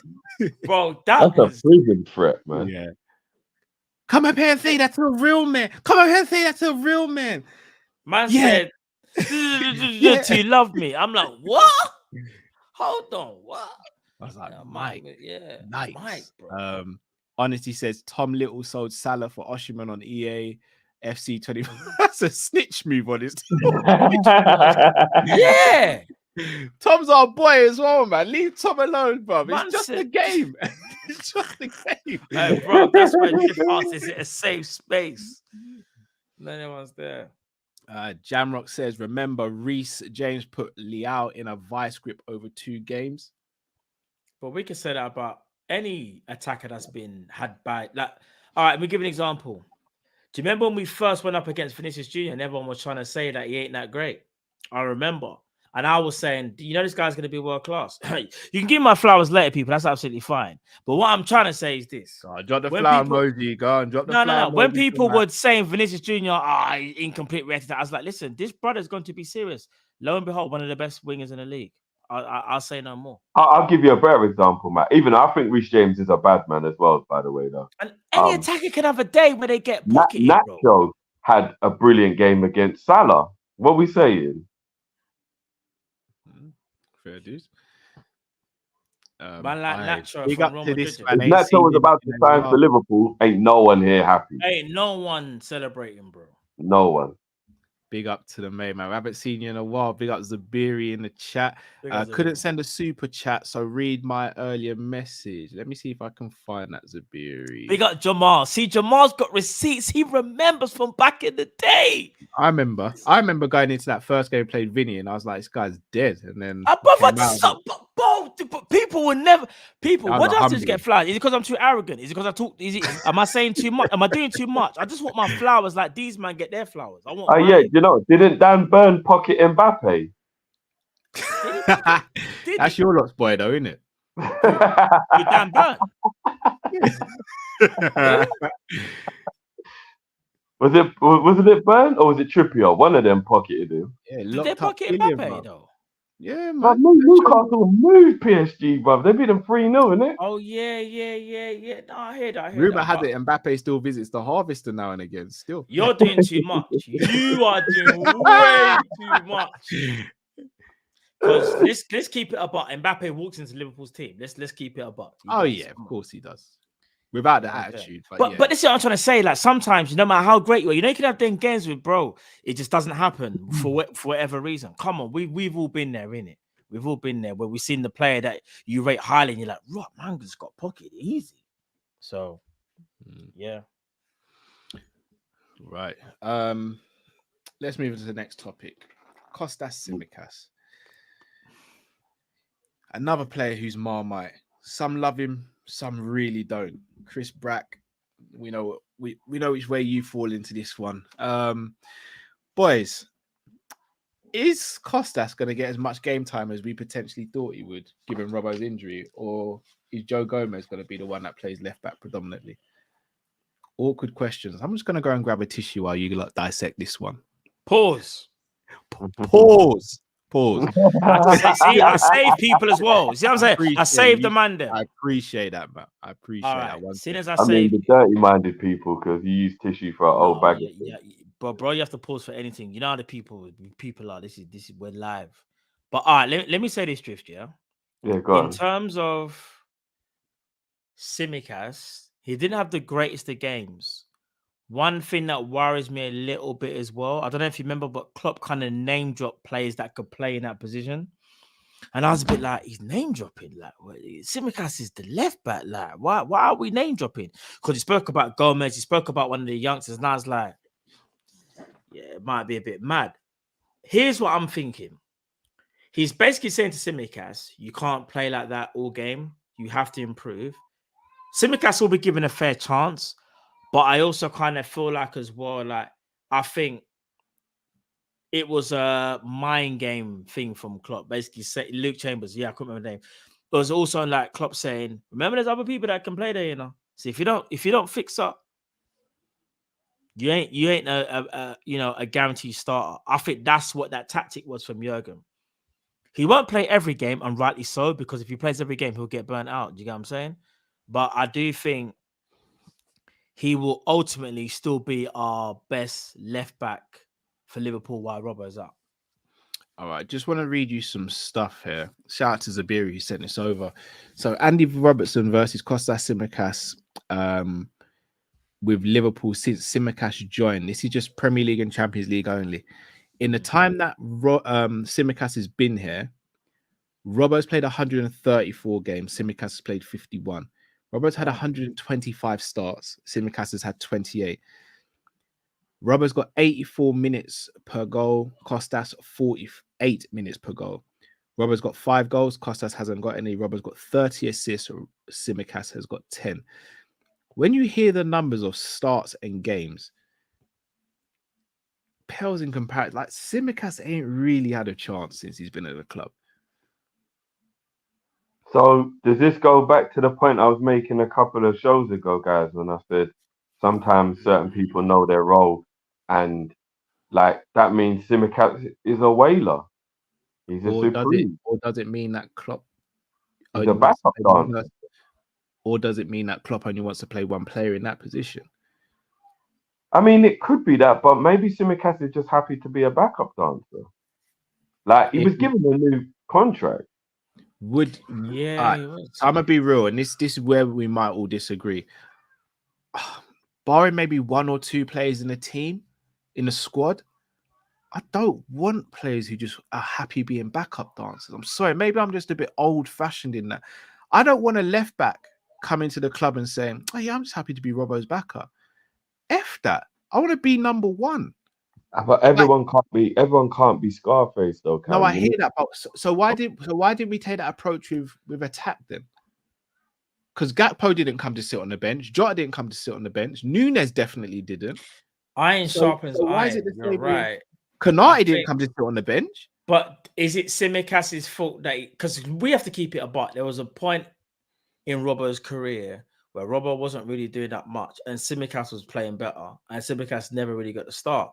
Then when he eventually got the start, it was almost like he waited so long, and then he kind of didn't do what he was supposed to do. But if you go back though, remember at the beginning of the season where we were pushing for the quad, Robbo actually picked up an injury in the last pre-season game. Tsimikas started the season very well. As soon as Robbo was back fit, Tsimikas was hooked. And that first game back Robbo played, he was awful. But Klopp still persisted with him. Yeah. But he did get better though. Yeah, because he was given the time to. You need time to get better. He's got that money in the bank, innit? Yeah, but this is the thing, Drift. Whether you got money in the bank or not, if a player is playing well, why hook them? No, but here's why it's a difficult one, because I agree with you, and I also understand when people come from the other angle. So let me give you an example. Let's say Mo had a 3-game suspension from getting a red card. Yeah, so he was out for 3 games, and in those 3 games, Doku absolutely lit up the Premier League. Scored 4 goals, had 3 assists, was tearing people to shreds. There's absolutely no way when Salah's back from a suspension, Doku starts. Why? No way. Why? Why should he? Because Salah is Salah. But don't you think there's an issue with that, Drift? Yes and no. That's what I'm saying. I understand both sides, because I understand the world where Doku's form should mean Doku keeps playing, and I also understand the world where how the hell do you ever bench Salah for Doku? So like I get both sides of the argument. Because one player's in form. Some of the greatest players have been benched over a course of a period because the player in front of them has been on better form. It depends.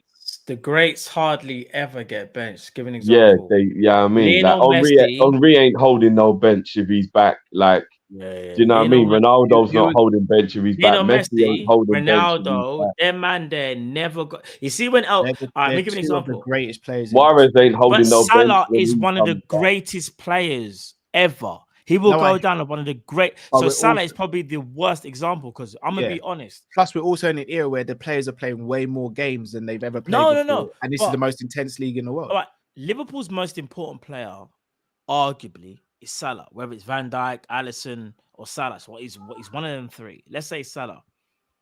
If you're going into one of the biggest games of the season, let's say it's Champions League final, you're going to pick Mohamed Salah because you know what he can do. And that's the thing. You forge your reputation because of what you've done. And I understand it's like, what have you done for me lately? But you forge your reputation. And hear what I'm going to say to you. Yeah. Lionel Messi. I've got an ultimate Uno reverse for you, though. I don't know, but hear what I'm going to say. Lionel Messi, Cristiano Ronaldo, it don't matter who was playing better on form when El Clasico happened. Them man there could have to take tablets and injection to play. They're playing. Want to know why? Because they're Ronaldo and Messi, one of the greatest players ever. Salah is now when it's all said and done, when he retires, will go down in that same thing of it's Mohamed Salah, bro. If he needs an injection to play, Liverpool will probably give him that injection and say, "Could you think you can get through this?" And he'll be like, "Yeah, I call you're playing," because he's Mohamed Salah. It does get like that to a point, but you've got to earn that. But this is where I will agree with you. If you haven't earned that, then no, it can't run because you haven't got that status. It's the same thing with Van Dijk, bro. I know Drift. I'm not using Drift as an example, but I kind of am. Let's say, for example, Quanta's gone on 4 games on an absolute tear, absolute madness. Van Dijk has had 1 Carabao Cup game, and the next game is the Champions League final. Liverpool will play Virgil van Dijk over Quanta. Want to know why? Because Virgil van Dijk has built up that reputation of being one of the best defenders to ever play the game. So they're going to play him over Quanta. Whether we think it's right or wrong, you've built up that reputation where the club and your coach can trust you and go, you're still that guy. If that's how football does work. Quanta's a bad example, though, because of his inexperience in the game. But if what you're saying is what you're saying, Matt, then effectively all these times me and you have been saying that Naby Keita should have started over Henderson in the Champions League final is null and void then. Going by what the manager would think, yes. No. But what was the you justified it though, Matt? What was the key thing I said in my sentence? I said that's how the way football is. I didn't say how I see it. I'm saying that because these players build up his reputation. But if that's how this ain't me trying is, to get out of it, by the way. But if that's how football is, why were we so upset? Because there's going to be times when I have a difference of opinion. When I was look at it and go, but that player's on form. But do you know what's so crazy? Do you remember when that final happened? I already knew Klopp wasn't going to play him. I remember I said to you, I said, bro, you know he's going to play Henderson. Naby Keita won't play. No matter how great he's been on that run, he won't play. And I disagreed with it, but I understood it. I don't like it, but I understand it. And that's what happens in football. When you have that kind of legacy, so to speak, or that rapport with the club and the coach, these things hold weight in it. So it's like, he's going to play. We have to just take it or leave it. The thing is, I'd just like to say on that conversation, because it has come up quite a bit, the whole Naby should have played over Henderson. Henderson didn't have a bad game in that final, and we were the better team in that game anyway. So it wasn't like Hendo playing over Naby became the problem or something. No, Drift, you're getting it wrong. I'm saying Naby should have started over Henderson in the 8. I actually think Fabinho should have been the one to come out in the midfield 3 because he would just come back from injury. Hendo should have played in 6. Naby should have played in midfield alongside. Well, we said it's the 8. We said it's the purely is the 8. If Hendo was playing that final, you either play him as a 6 or you don't play him at all. I understand where you're coming from, but we would have all been way more upset if we'd lost that game and Flacco hadn't played, because we would have thought the Champions League final, why didn't you put the best DM in? So like this is where the manager will always end up getting some kind of me personally, I would because I'd have had to eat it because I was adamant that Flacco. And it wasn't because of Flacco's form; it was because of his injury. Like he just come back from injury. You could see. Let's say Flacco played 6 and Naby played, and then Naby had a bad game. Then the narrative would be, I understand that being the captain and having a better mentality. No, why was Naby even playing? I can't understand what you mean. Henderson was never given a chance. Flacco drift. No, I get what you're saying, but I'm saying let's say even if Flacco played and then Naby got the 8, because a lot of people said Naby should have played 8 over Hendo. I'm saying if Naby had a bad game, then people would have said, but the captain's got the mentality. Why the hell wasn't the captain playing? Like, there's always going to be someone who finds a way to say something if you don't win the match. But we went in with momentum. That's the thing. I still look at that season and think the momentum we had with Fabinho, Thiago, and Naby Keita, we picked up some real good momentum. And Klopp kind of just went, I'm going to go with my trusted. And we know how Klopp stay in it. For the things that he gets right, these are the things that I do think sometimes he can get wrong.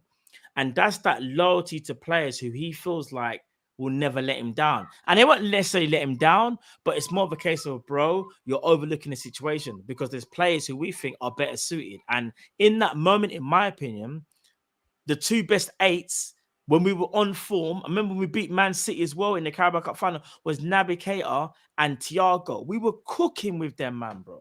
Cooking. So back to Tsimikas, boys. What happens with Tsimikas? And if Tsimikas doesn't get a run in the team, despite his new contract, do you think he has a future beyond this summer at Liverpool? Yeah, he signed a new deal, so I would say that don't mean anything, Drew. Nah. That just holds value. That just holds value, bro. Let's be real. Yeah, that can be true, but I think he'll be here next season. Well, Caicedo signed a contract in January and then was twerking for every European outfit, but that was available. I know, but it took 100+ mil to get him. Obviously, Tsimikas, that's not going to happen. No, but that's my point. They'd signed that contract so he could hold value, or else teams would have probably got him for like 60, 50, yeah, 60. It might be the value. It might be the value. It might be. I mean, let's let Costas have a little run, man. You know what I mean? Let's just see what goes on. No, I mean, we say that, but it's not us who has that ultimate decision. Whoever plays on Thursday won't play at the weekend. So if Gomez is left back in the Europa League game, that means that it'll be Tsimikas in the league and then vice versa. We've seen Robbo play in Carabao and FA Cup, and I don't know if he's played in the Europa yet this season, but we've seen him playing those games and then start the weekend as well. I know, but Robbo's Robbo, isn't it? Robbo goes in a category like Matt was saying earlier, where he's got that reputation, he's built up that aura. He's a machine as well. Robbo's a machine. You know what I mean? Robbo is part of the original Liverpool 11. I hear that, but we've also seen Robbo in really bad form of late. No, of course. I think Robbo's been good this season. He has been. He's had indifferent games this season. I think he's been good for the most part. So he hasn't been poor, but I mean, last season Robbo wasn't good. I think Robbo went under the radar last season. Yeah, last season. But listen, I agree with Drift. Tsimikas needs a run of games. I don't think he's going anywhere next season. He's just on a new deal. I'll be so shocked if I just see, I don't know, unless it's like a crazy, I don't know, someone bids 25 to 30 mil. Then Liverpool might go, well, you know what? When they got him for, how much we buying for again? 12, 15? 12, 13 mil. Yeah, something like that. And if Liverpool think they're going to get like 10 million over the value, then they might consider, but he ain't going nowhere, in my opinion. Sign a new deal. They're happy with him as a replacement. One thing I will say that I noticed, Tsimikas doesn't look as sprite on his feet. He's not as quick as I remember. But I think that's match fitness. I do genuinely feel like that's lack of match sharpness, where you're not playing week in, week out, so you can get up to optimal speed. I don't know if you guys agree, but that's how I think of it anyway. Big up to Goona Lee in the chat. Big up Goona Lee. One sec, Robbie's opened the door. One sec. Yeah. Chris has got a good point here. Tsimikas might actually play both to start getting him some rhythm, but I don't think he'll end the game. So he'll play the first hour, then he'll come off, but then he will play the next game, but then he'll play an hour again and then he'll come up. You know what I mean? So he won't do the whole 90. He'll start the game and then he'll come because off. he might need that sharpness. Because we've got the game on Thursday, then the game on Sunday.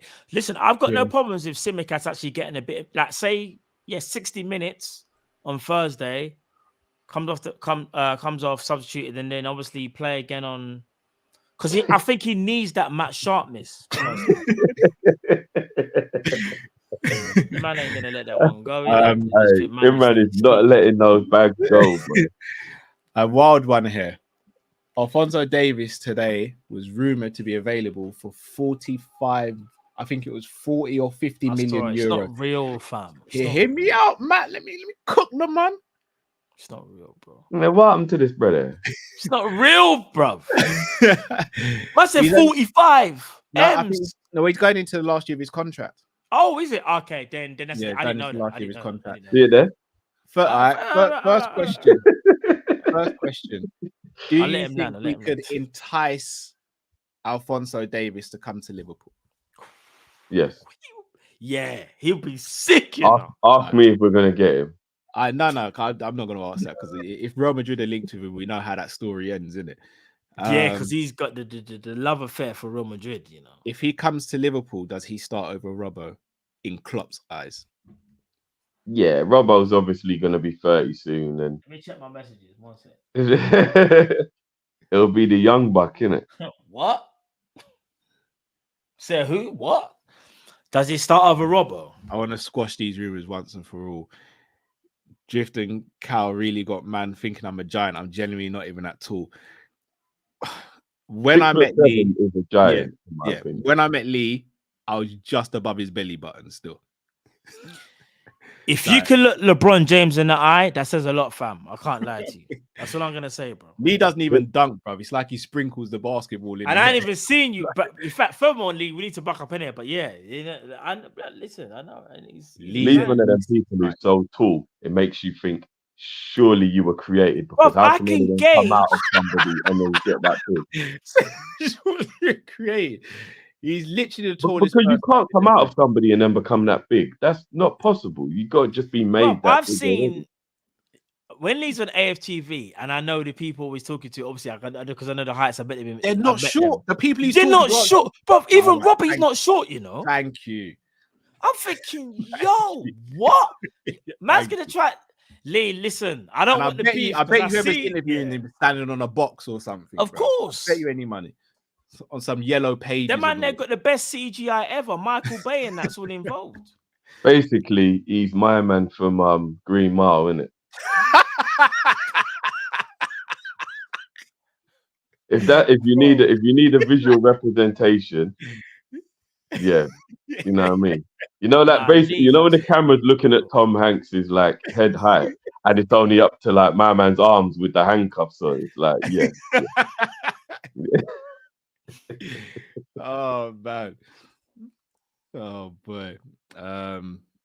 So yeah, so you both think if Alphonso Davies comes, he'd be an automatic start straight away. Pause. Yeah. It would be a good revolution for our left side.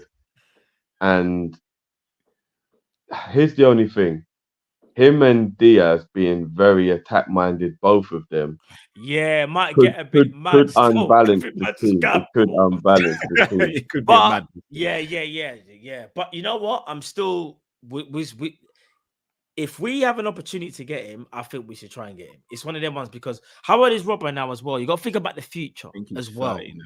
Right. Yes. Listen, I'm not saying Robert's done. Robert's far from done. But what I'm saying is you get a guy who's almost on his level, if not on the level, in a different way. Because I think attacking wise, Alphonso Davies is a problem. He is a problem. Sorry, Jade Activist saying he wants to play on the wing. I mean, that's still really. I mean, he covers left wing, right wing, and left. Listen, Alphonso Davies is a problem. He wants to become Gareth Bale and then go from left back to left.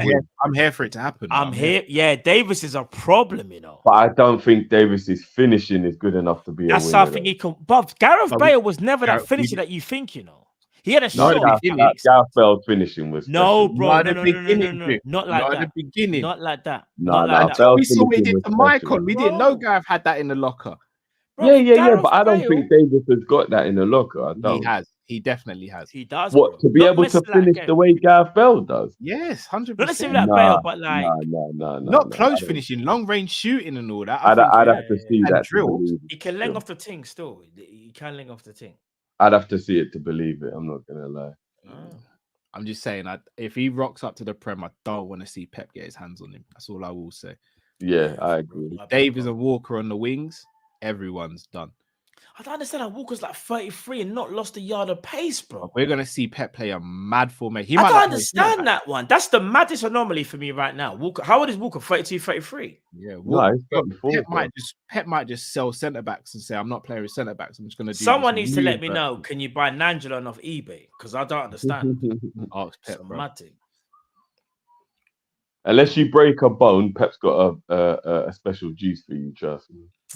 De Bruyne is just taking a little trip right now. Have you heard about what they used to do at Chelsea? Yeah, they used to cleanse your blood and re-inject you. Allegedly.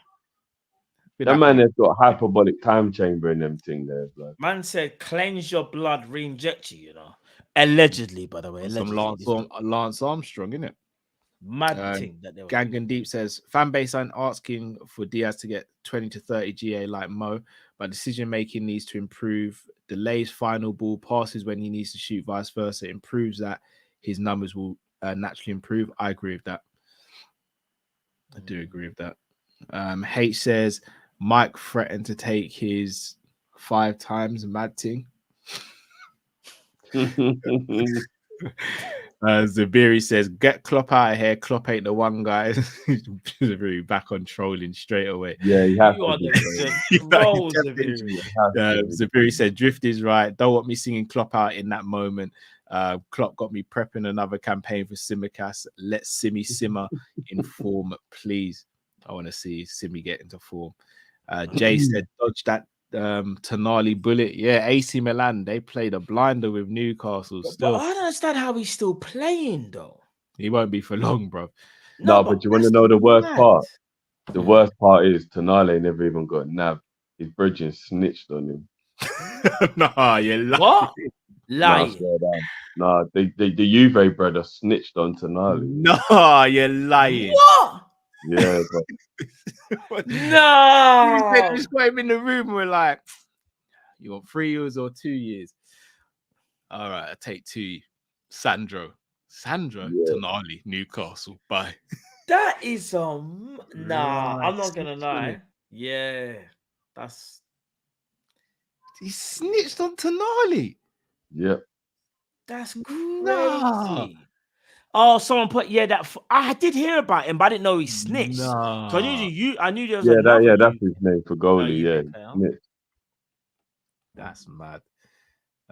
That is mad. Troy M says, when Lee used to slander LFC, thought I'd turn up in London and set him straight.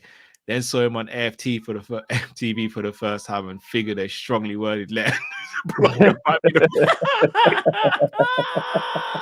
Oh, you don't want to mess with Lee is that type of big where you reconsider and think I'm going to send a strong email instead of starting smoke here. Like, it's long. 100. AJ says, "Big up Kopish. Yo, Matt, why are you running from smoke? What smoke's Matt running from? That's smoke. Smoke from what? Can you please enlighten me, AJ? What smoke is this? I'm confused. This might be Anthony Joshua for all we know, bro. Bro, if it's Anthony Joshua, then that's the smoke I'm definitely running from. Man said running from smoke. If you ain't gonna line up none, little AJ and Matt, nah. So if you want me to, why don't you line up AJ and Lee? How about that? You mean me, you know? I got Lee in that one still. No disrespect to AJ. I've got Lee as well. In a straight street, let's say it was a street fight, I'm picking Lee, fam. I think I might go Lee, bro. I'm picking Lee, fam. But I'm picking Lee. Yeah. For a start, you're not gonna be able to get past the jab. Like, I'm gonna be jabbing you from across the dual carriageway, bro. How you gonna get in, bro? How you gonna get close, bro? Lee's keeping you at bay with the jab. You know what he reminds me of? It reminds me of Zangief. It's like, yeah, you don't want that smoke, bro. You just Matt, what's that basketballer at the moment? Is it Wemby? Wemby from San Antonio. Brother, that's Lee. Bro, the man is like 9 foot tall. Apparently, he's got an 8-foot wingspan. I tried to take a free throw the other day. When like this, armpit, just armpit. There's an armpit right there. Over him, bro. I was like, yeah, that's long, man. That's long. Mad thing, bro. Oh, AJ saying, yo, Matt, you're running from that EAFC smoke. I haven't even played any. All right, so for the people that not for the people, but I'm not running from no smoke. I don't think I've even had an invite or nothing, but I don't mind losing on the EAFC. I'm not bothered. But no smoke. That's what I'm saying. But now, people, just so you know, these man know, because I've told them today, cap if I'm lying. I've had to change my internet provider because I've had some issues. Yeah. Once that gets sorted, I'll give everybody my my PSN thing. But I've had issues. These man, I told them about it today. So yeah, but I ain't running from nobody on that game. You crazy? Nobody. I want all the smoke. I might lose, but yeah, I'll beat up some people on here though. I was laughing at some dude.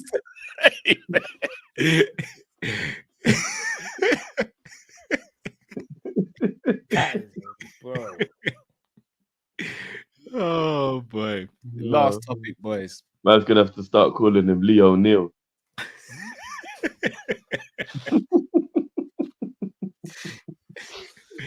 Bro. Oh boy. Right.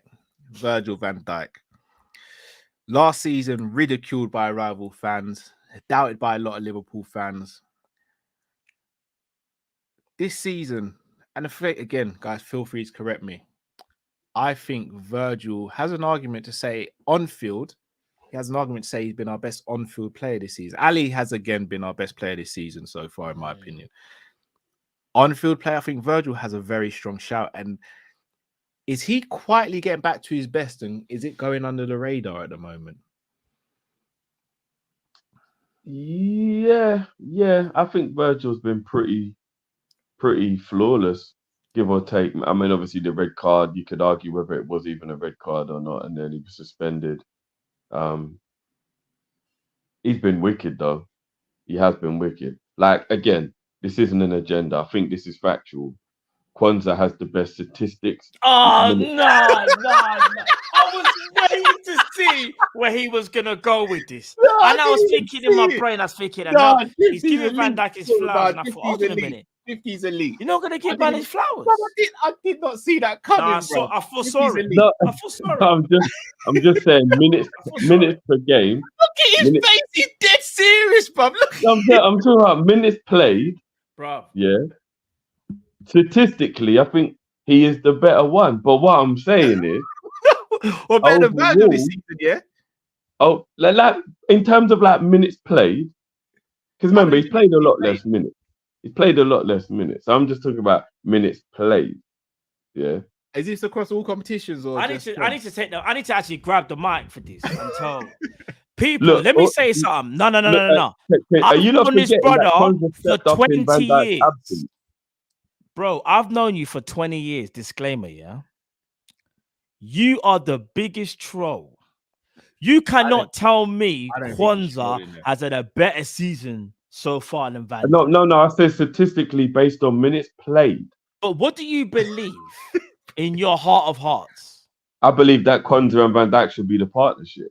Nah, do you know what? It's cool. 20 years of friendship, you know. That's what I'm going to say. So you're playing Kwanzaa right centre back, yeah? 20 years. Cover Trent going in the invert. I can't be bothered. Yeah. I'm tired. I'm actually tired, fam. I'm tired. Like I said, the boat has already left now, so you're not gonna have to get wet to get on the boat. Pause. Pause.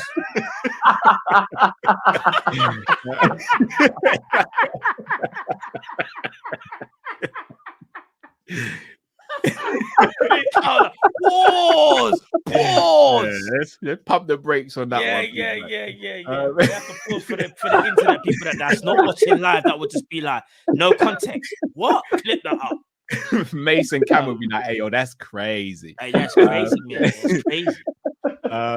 So you're telling me right now, yeah? It's, I don't know. Let's say we got Man City. Got Man City next game. You're going Kwanzaa and Virgil as centre backs. No, I'd go Matip based on his form. This won't be Ibu. It's because it's me, you know. No. This is what 20 years does, bro. You never forget. You know what I'm saying? No, I love Ibu, man. Come on. No, you don't, bro. But it would be Matip. It would be Matip based on form. But you just said Kwanzaa statistically has been the best, though. Yeah, but form, Matip's more informed. Kwanzaa hasn't played for a few games, so Matip's the one who's more informed. Okay. Let's say I'm keeping it fair on all sides. All right, so the next game, who you start in centre back? Next Premier League game at home. Who we got? I think it's Nottingham Forest. Away? I think we're away. Yeah, Sunday 2 p.m. kickoff. Boo, because we're not even on flipping trust me. live TV. Yeah, you're not Forest away. I'm going Kwanzaa, you know. They've got big, strong, quick, pacey. They've got Origi. They've got Thingy. I'm going Kwanzaa, you know. Okay. We're at home for Forest. Big up to the chat. Are we at home? We're at home. Yeah. I'm definitely. Okay. I didn't know that. My bad. I didn't know. You're going Kwanzaa over Matip and Konate. We've been untelevised more than we've been televised this season. Do you know that? I don't think we have, Drift. It's just we're not televised as much as we kind of usually are. I think the Europa League games are the only reason why we feel like we've been televised. Oh, in the Premier you're talking about it then, yeah. In the Premier, it's a joke. It's actually a joke. I think Kwanzaa will play Europa and he will. And again, Matip is the one in form, so Matip playing isn't a problem at all. I know we're going to do a preview for the Forest game. How are you going to feel if Divock scores? As long as we win the game, I'll celebrate his goal for him. What if you celebrate? You're lucky when you're in a watch long, bro. I'd have cut your stream. You celebrate his goal. No, I don't mean when he scores the goal, I'll be happy. I'm talking about. Bro, you know his ops. I know you can respect that from afar. I'm talking about when the game's over and we've won the game. I'll be happy for him that he scored. But if we did a watch long, you ever jumped up if Origi scored anything? No, I wouldn't celebrate during. I would shadow ban you. I'd actually move the I stream. would never. You wouldn't be able to get to the next one. I'll shadow ban you. You can't. I would never celebrate during the game. Of course not. I'm talking about once we've won the match. Bro, you better do that off screen, bro. You better not let me and Matt see. Don't want to hear no WhatsApp. Oh, you know. Just to remind you. Give up! All of that stuff. Like, obviously, I want the 3 points, but I'll be happy for him. So you both happy with Virgil, and because there was a lot of concern coming out last season and going into this season. Are you both happy with Virgil? Are you confident now that he's our leading centre back and as captain? I mean, stepped up look, as well? I don't do this for the I told you souls and all that stuff. We already know this. But like, wasn't I given a lot of side eye when I said Virgil will be back next season? I was given a lot of side eye. People like, nah, he's done, Drift, you're chatting rubbish, rare, and I said it. But again, I don't do it for the I told you souls. I just say it because I like to talk about what I see. And Virgil was never done. Last season was a bad. Oh, what? That wasn't any of us before you. Bro, you can see the hands in my pockets, bro. Look, that wasn't any of us. That was 20 years of friendship, man. My hands in my pockets. What was it? But the keyboard is over there, bro. What this? Do this. You've got a remote control in your hand, bro. Oh, come on, bro. This ain't 995. Man had the Casio watch. You know, them ones there. If you had the Casio, the infrared thing.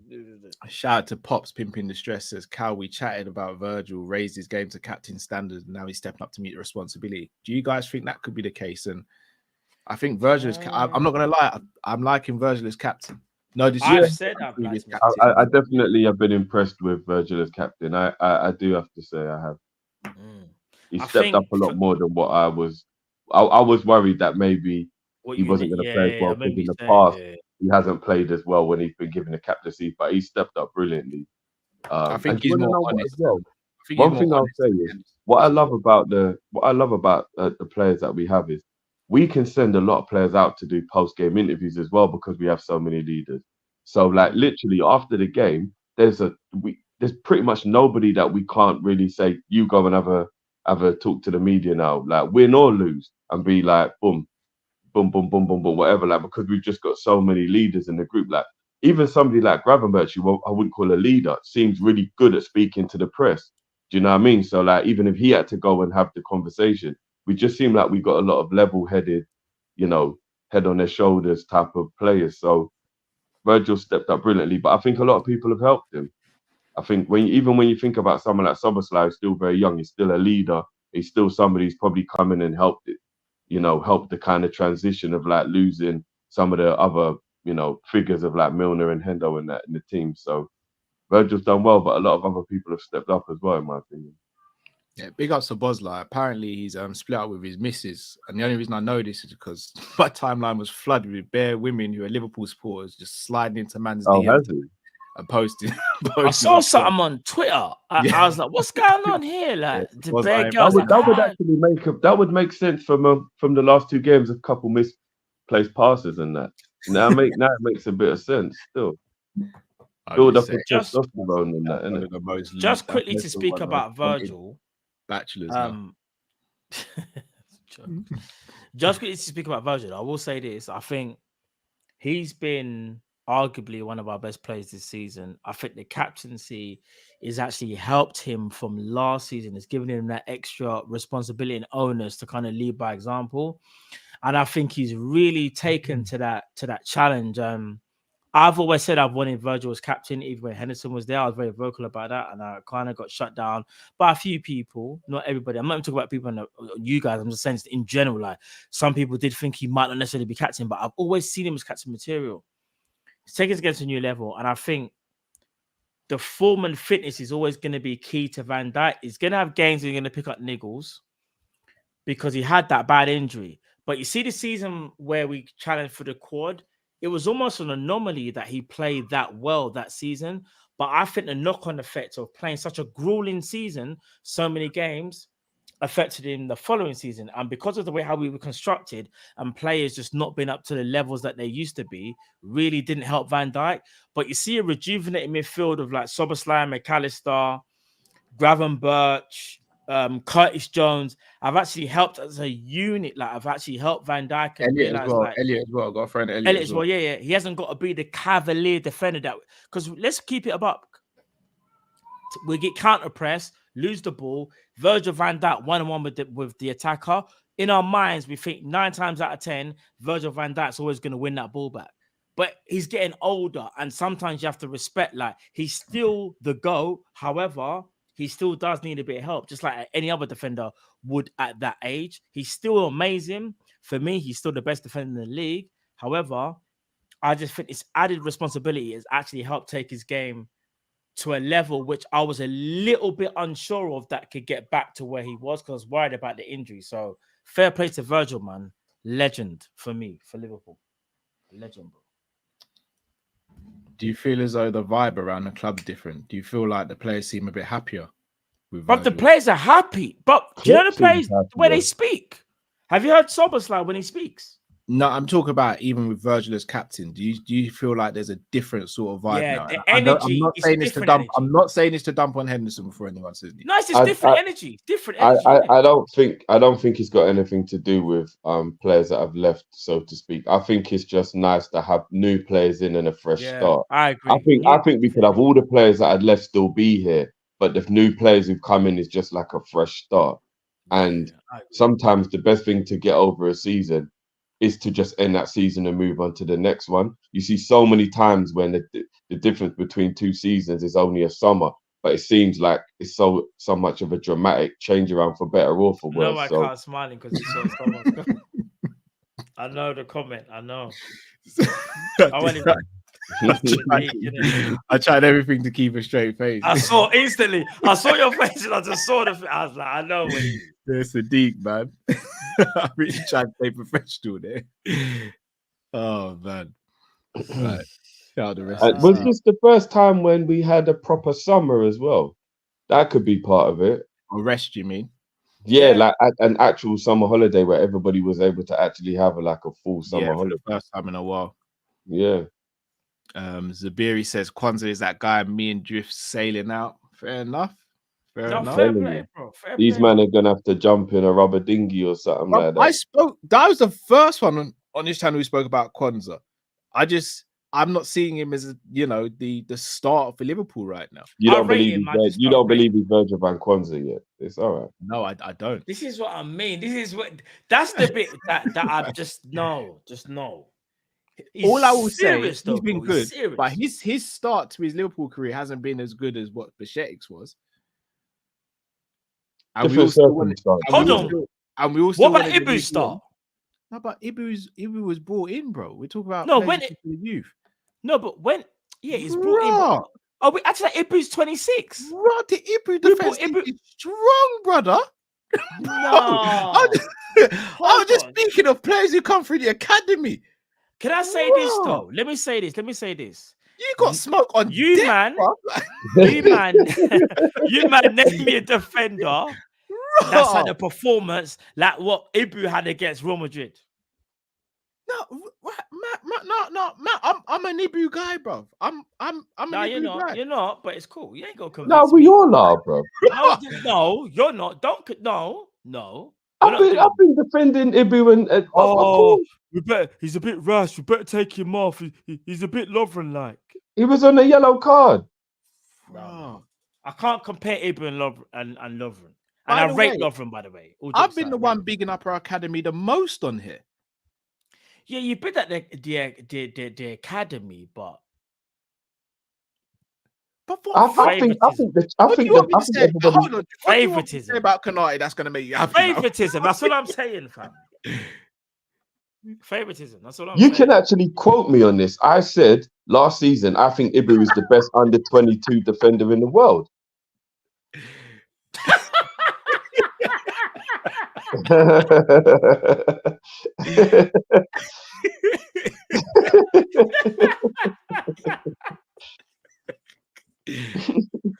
Hey, don't give me so. No, it's what it is. All jokes aside, now, just quickly. All right, let me. I went on record last summer, not the summer just gone, the summer before, and I said Conor Bradley's better than Calvin Ramsey, and I got destroyed for it. No, but but let's not do that though, because I think that's injury. Well, injuries though, innit? Like, I don't know. All right. But Calvin Ramsey, no, we can't say. I even said I'd be happy if Tyler Moore was in the rotation. I got rushed. Every time I speak about academy players, I get rushed. No, but you can't. Will you put Tyler Moore in? I mean, the Tyler Moore one was crazy. Not in the current setup now, no. So what setup are you talking about? Well, before we signed Gravenberch and Szoboszlai, we may have Tyler Morton. No. I rate Tyler Morton, but bro, I said in the rotation, not as a starter. I said in the rotation. I could have said something, but it's gonna set the chat off if I say it. Tyler Morton in I'll the say rotation. I'll say it. You know, I'll put it in the group. Yeah, we've got some very talented young players. We got Besetic, we got Fonzo, we got It's got something to do with another midfielder. If it's what I think it is, listen. Don't do that. I knew it. I can't even. Bob, don't edit dirty laundry. Don't. But that's exactly what I knew. What I thought. Are you taking one or two, Matt? Are you taking one or two? Boy, right, I'm taking one. Boy, it's techie still. I can't lie. It's techie. Go on, get it down real low. It's mad techie. But I can't have a point. Still, Lee, remember you walked that 2-year-old across the street, was trying to get away from you, and you were asking, whose son is this? Yeah, that's me. I'm 6 foot. Right. I'm 6 foot, maybe 6'1". You're definitely 6'1". Because me and Drift are like 5'11", 6 foot. You're definitely 6'1". And that means Lee is about, if we're being realistic, he's about 6'5", 6'8". No, about 7'2". Right. Matt, when you see him, bro, it's gonna be a life-changing experience, bro. You're not gonna believe that a man like that. He can look LeBron at eye level. I could never do that, fam. But we could look at LeBron's crown, bro.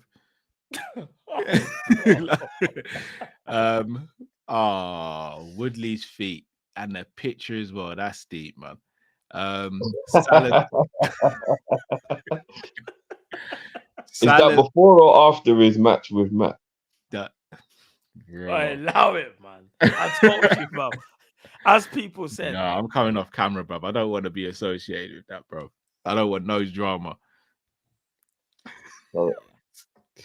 I want no drama with Woodley. I'm gonna Eddie Hearn the shit out of that fight. I'm here for it all, innit? This you send me my bag still. Send me my bag. I want 70% buzz. 73 GA against top 6 teams will never be matched. That is mad. Raw. Is that the GA? It might be. Because Salah's that dude. He's second top goal scorer in Merseyside derbies. Hold on. 7. That's not. Hold on. 73 GA might actually be right. No, but so that's 2018. All right, let's go back to 2017. Nah, bro, if you can remember all of it, but bro, you need to allow it because you're gonna remember all of it, and I'm just gonna be sitting there. I remember all of it. I'm more impressed with your memory than his goal. I'm gonna give it a try. 2017, we played Arsenal at home and won the game 4-0. Hold on. When you recite these, I'm gonna add like a 1, to the calculator. So go on. 17-18 Arsenal. Mm-hmm. He scored 1 goal, and he also got an assist for Daniel Sturridge. That's 2 GA. Man United at home, 17-18. Trying to remember the score in that game, 17-18 at home. I feel like that might have been a draw. Do you know you're about to recite 7 years? No, there's no way I'm going to be able to do all If you remember this, I think this is you've got the best memory in the history. I won't remember all 73. Chelsea. Even if you get 50 or 40. All right, I'll ask you to turn water into wine, bruv, because it's the only way I believe. Right now, we're on 1 + 1 = 2. That's what we're on. All right, so Chelsea at home, he scored in that goal. He scored in that game. Ox got an assist. So that's Arsenal, Chelsea. Man United away, we lost the game. Man United away, we lost the game 2-1. Salah didn't score though. Right now, I got 1 + 1 = 1 + 1 + 1 = 3 so far. Yeah. So who's that? Man U, Arsenal, Chelsea. 17-18 Spurs away. He scored for us. Yeah, when we got Drumming, when Lovren came off. 4-1. In the home game, he scored 2 goals. Yeah. So that's Spurs. Who's in the upper top 6? You got Man City away from home. He didn't score. We lost that game 5-0 when Mane got sent off. In the home game, he got the assist for Mane. He got the goal himself. So that's 2. Ox got 1 and Bobby got the other one. Bobby got assisted by Ox. I'm trying to remember who assisted Ox. I think it might have been Henderson or Emre Can who assisted Ox. So he got 2 GA in that game. And then we're the other big 6 teams. So that, all right, so those are the 5 teams. So that's 17-18, yeah? That's 8 goals and assists so far. All right, so that's 18-19.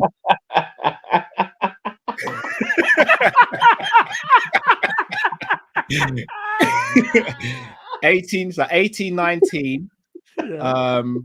So Chelsea 18-19. We drew 1-1 away from home. That was Daniel Sturridge. Shaqiri got the assist. At home, 18-19. He scored 1 goal, but Mane scored the other. So 1 against Chelsea. 18-19 against Man United away from home. Drew 1-1. Lallana got the goal, but it was a Robbo assist. We beat them 3-1 at Anfield. Mane got the goal for Fabinho assist. Shaqiri got the second 2. So he got no assist in that game. So that's Man U and Chelsea, I said, right? Yeah. 18-19 against Spurs away from home. Was that the Firmino one? Where he got the left foot? That was 19-20. He got an assist in that game, though. He assisted Bobby in that game. 18-19, he got... No. Bobby was away at home in 19-20. So I'm going on 19-20. He got a goal from the penalty spot, got the winning goal. Spurs 18-19 at home was the one where Toby Alderweireld own goal. So he effectively gets the he gets the assist for that. The away game. I'm trying to remember the away game. You must have beat them in the away game. I can't even remember what I had for dinner, fam. All right, what kind of mad thing is this? Man, gonna have to start calling Cal Dustin Hoffman, bro. 18-19, the home game against Arsenal. Milner scored, but he didn't get the assist. Away at home, we beat them 5-1. He got 2 goals in that game, and I think he registered an assist as well. Won that. He got 2. 2, yeah, he got 2 in that game. And an assist. And an assist. Cool. Oh no, hold on. No, he didn't. He got 1 goal, 1 assist, I believe, actually. Because Bobby got 1. Bobby got the first one, which was a ricochet. Then Bobby got the second, which when he dribbled through, Mane actually got the assist for that one. Then I believe Salah scored from the penalty spot. I think Mane got a goal in that game, and then Bobby got a goal from the penalty spot to make it a hat trick. So that's Chelsea, Spurs, Arsenal, Man United 18-19. I've already done that as well, didn't I? He didn't score in those games. He didn't score. 19-20 now. He got the goal against Man United that sealed us the game. Yeah. In 19-20 away from home, we drew that 1-1. Hold on. Yeah, that was the Lallana. So, the season before against Man U away, we drew 0-0 because there was bare injuries in that game. So 1 goal against Man United, none away from home. Arsenal 19-20. He didn't score away from home because we lost that game 2-1 after the pandemic. Empty stadium. Mane scored in that game, but he didn't get the assist. At home, we beat Arsenal 3-1. He got a goal when he turned David Luiz, and he also got another goal from the penalty spot. So we got 2 in that game. Chelsea 19-20. At home, he got an assist against Chelsea. Sorry, away from home, he got an assist for the free kick Trent scored against Chelsea. At home, we beat Chelsea 5-3. Naby Keita, Gini Wijnaldum, Ox, Firmino. I don't think Salah scored in that game. I don't think Salah scored in that game. That's 1920, right? Spurs, 1920. That was penalty That's the spot. Firmino one, isn't it? Was that the Firmino one? That was penalty spot. Won that game 2-1. Hendo scored the first goal. We watched that at Drifty's house. Away from home, Bobby got the goal. He got the assist for that. Salah got the assist for that. Yeah, Salah got the assist for that. Yeah. 1920 against Arsenal. Oh, I'm trying to remember now. I've done Arsenal already, haven't I? Yeah, you've done Arsenal. Who haven't I done? Pause. You haven't done, if you're talking 1920, you haven't done Man City. Oh, Man City 1920 beat them 3-1 at home. Salah got the second goal in the game. He only got a goal in that game. He didn't get any assists. Away from home, we lost the game 4-0. Salah hit the post but didn't score or register an assist in that game. 2021, against Arsenal, Mane scored, Jota scored. I don't think Salah got a goal in that game. Away from home, 2021, Jota and Firmino got the goals. No, that was a quad season. Away from home, 2021, we definitely won the game. Against who? Arsenal. That was the Jota thing, innit? No, not in your away game. You're thinking of the season after where we were chasing the quad. Jota got one in the home game and two in the Carabao away. Man United in 2021, we drew 0-0 at home. And I think it was we beat them 4-2 away. He got the winner in that game. Who else scored in that game? Bobby got 2. I think one was from a header and the other one was from a fumble from the goalkeeper. Someone just said Salah scored once against Arsenal in 2020 to 2021 away. Is that a season you're on? Yeah, I'm trying to remember the result. I can't remember the result off the top of my head on that one. We won that game though. We're gonna add one. We're gonna go with the crowd. Chelsea 2021 beat them 2-0 at home. Both goals for Mane, no assist for Salah. We lost 1-0. So beat them 2-0 away, lost at home 1-0 to Mason Mount. Spurs, he scored 1920, a deflected goal. Bobby got the winner in injury time. Away from home against Spurs, we won the game 3-1. Mane, Trent. I think Salah had one disallowed. I'm going to go 1 for Salah in that game, but I didn't get any assists. Bro, we're on 25. I think we should stop there. Yeah, I mean, if you want to, I mean. So the quad season, we beat Arsenal at home. If I'm not mistaken, Salah got an assist and a goal in that game. So that's Arsenal at home. Away from home, we won 2-0. Salah didn't get any goals or assists in that game. Okay. Chelsea in the quad season drew 0-0 home and away. No, drew 1-1 at home. Salah got a penalty, scored the penalty. Spurs, the quad season. Diaz got the goal in the home game. Away from home, we drew 2-2. Jota got 1. Who got the other? I don't think it was Salah. Jota's one was a header, and Robbo set that up. So that's Spurs. Man United quad chasing season.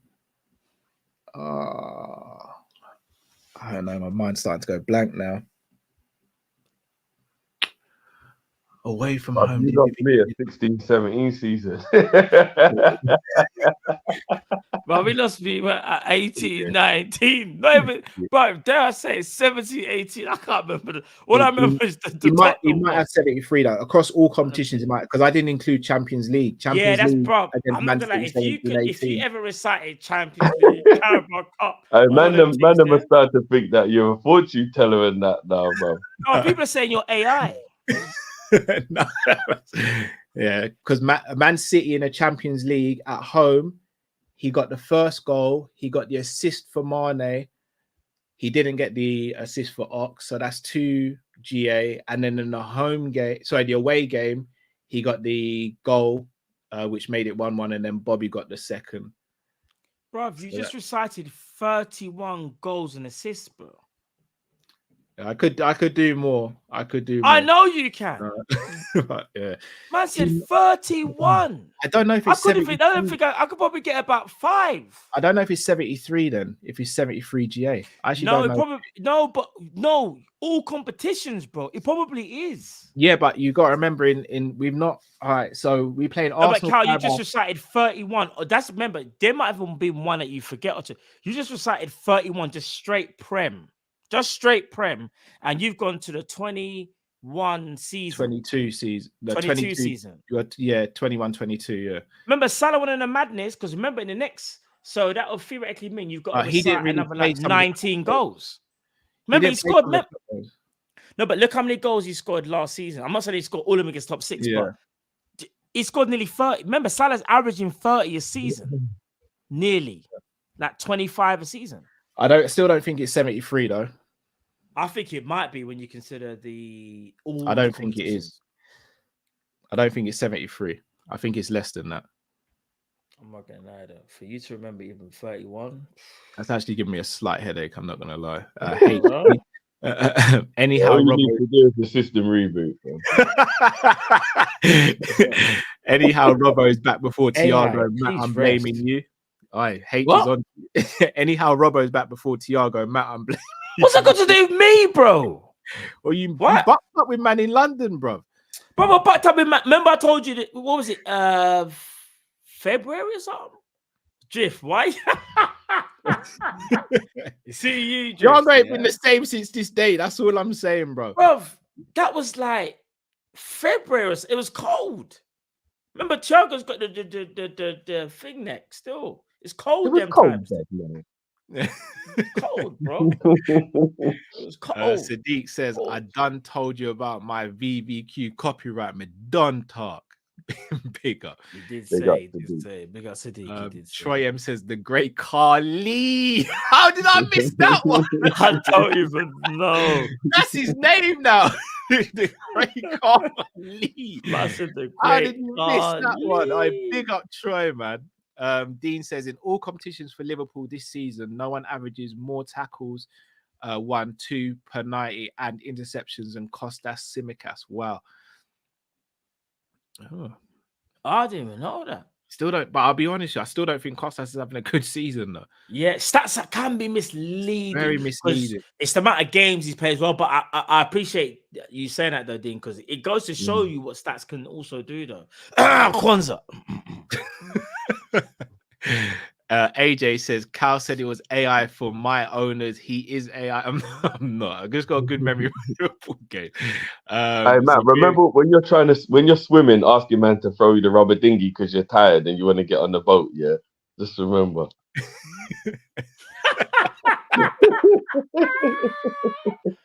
I said, "Yo, all right, I remember."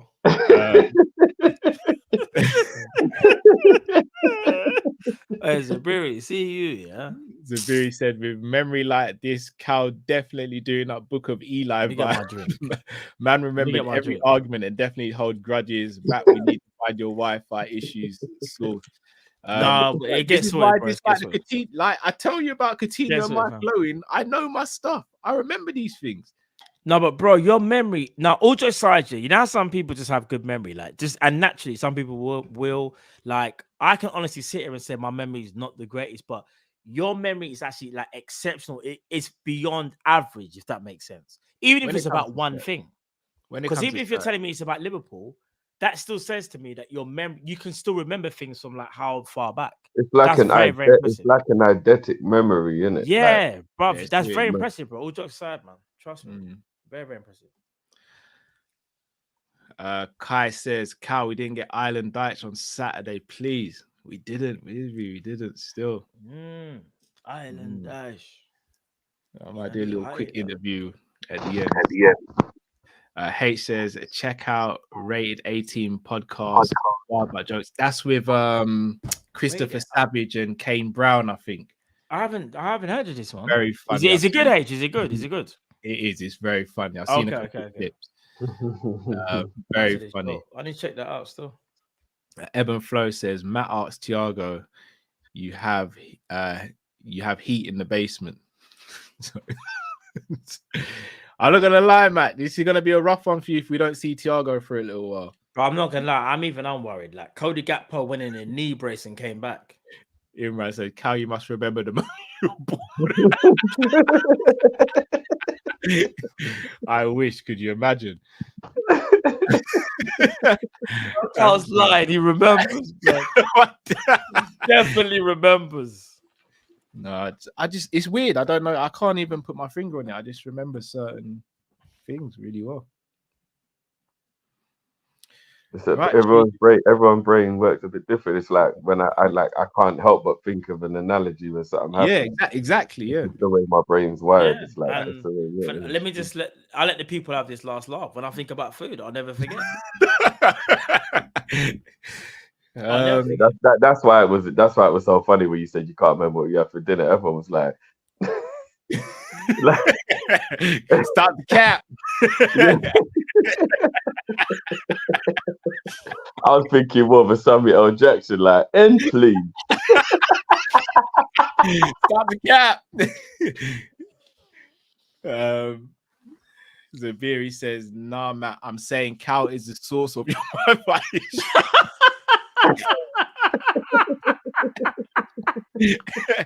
The man remember your IP address and route as serial numbers. Cal speaks binary. Troyev said if Kwanzaa has a good run in the side before the end of the season, Drift gonna be selling wet for Kwanzaa Kopish merch.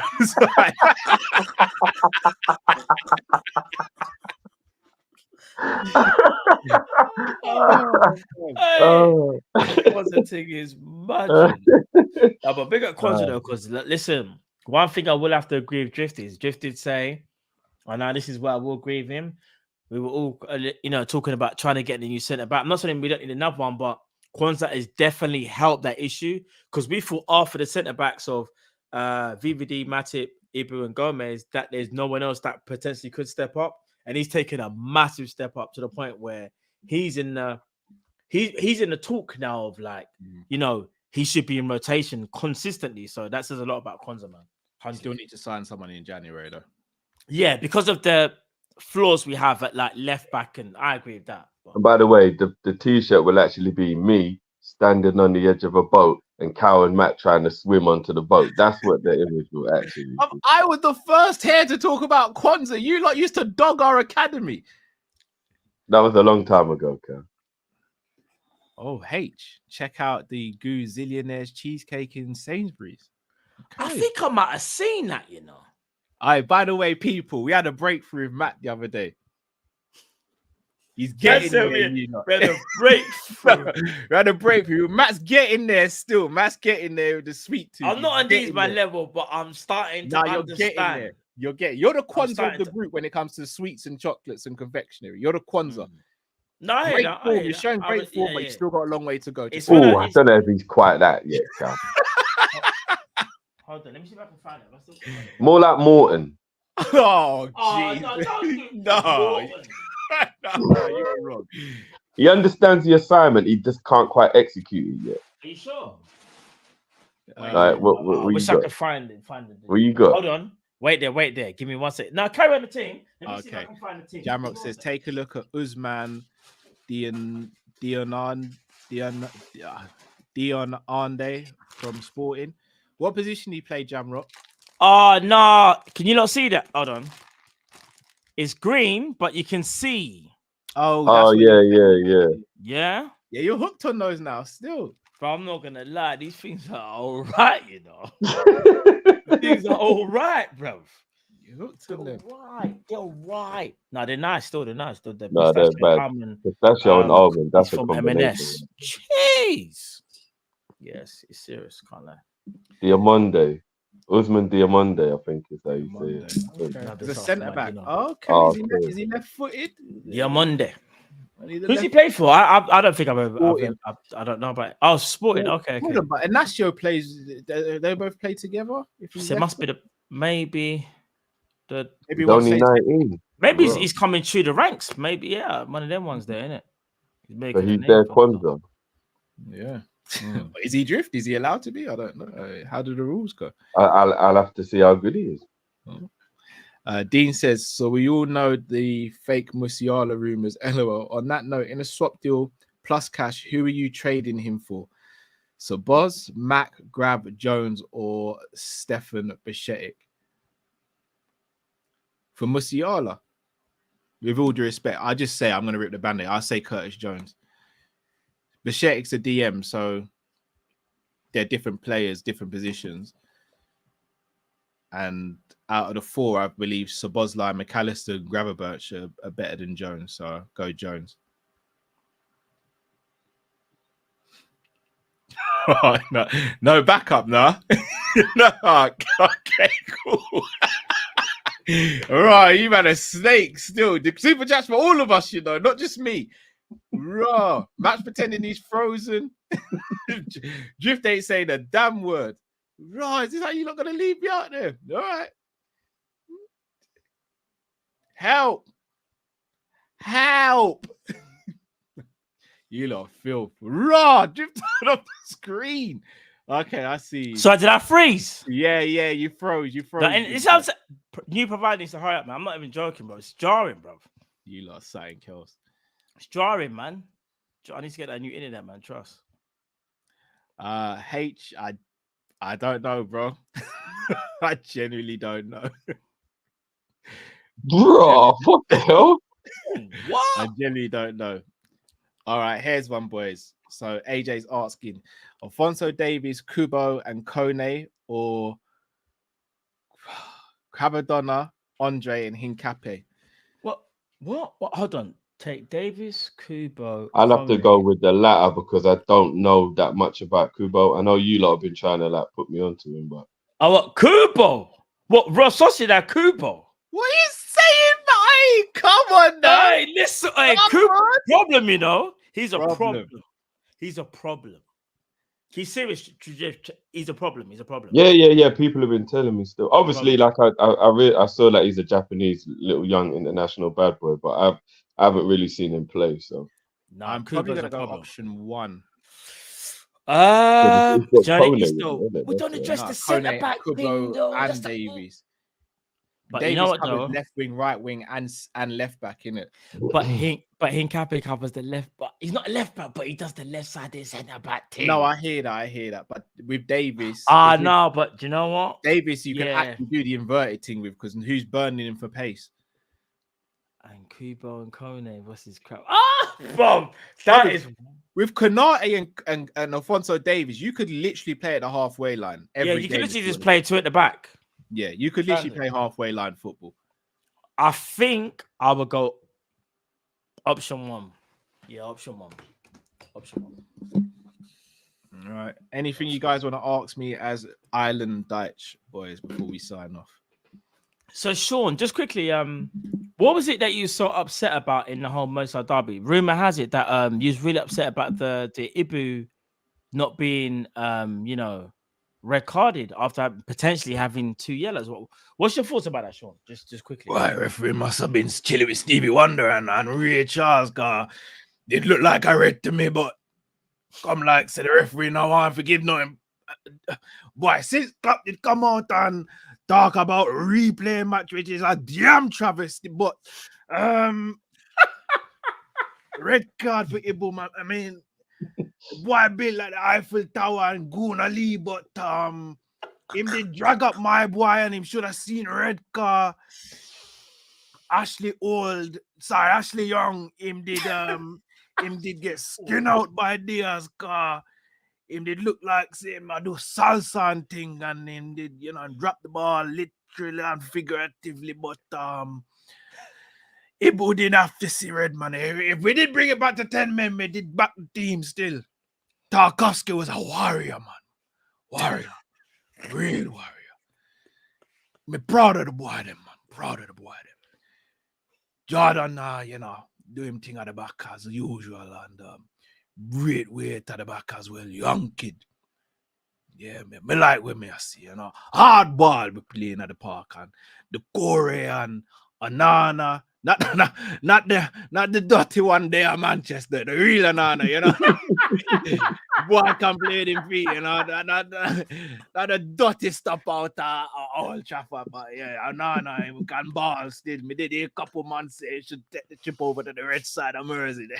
Them they can, they can go suck out, but him is a blue forever, and we're there. Anybody thinks that we're gonna get relegated, you have another thing coming. Everton forever, we're not going nowhere. We're there for stay, and you're gonna be a pain in your ass, man, cause we're not going nowhere, cause Everton. Yo, man said Island Dash, I said Ashley Old, Don't give me jokes. Ashley Old.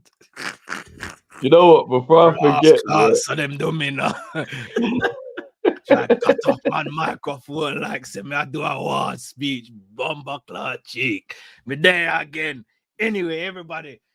New diet at Everton. Everybody is adjusting very well. As you can see, Calvert-Lewin is playing ball again since we didn't have him on the Ital diet, Go stew and cow foot soup. He might do well now.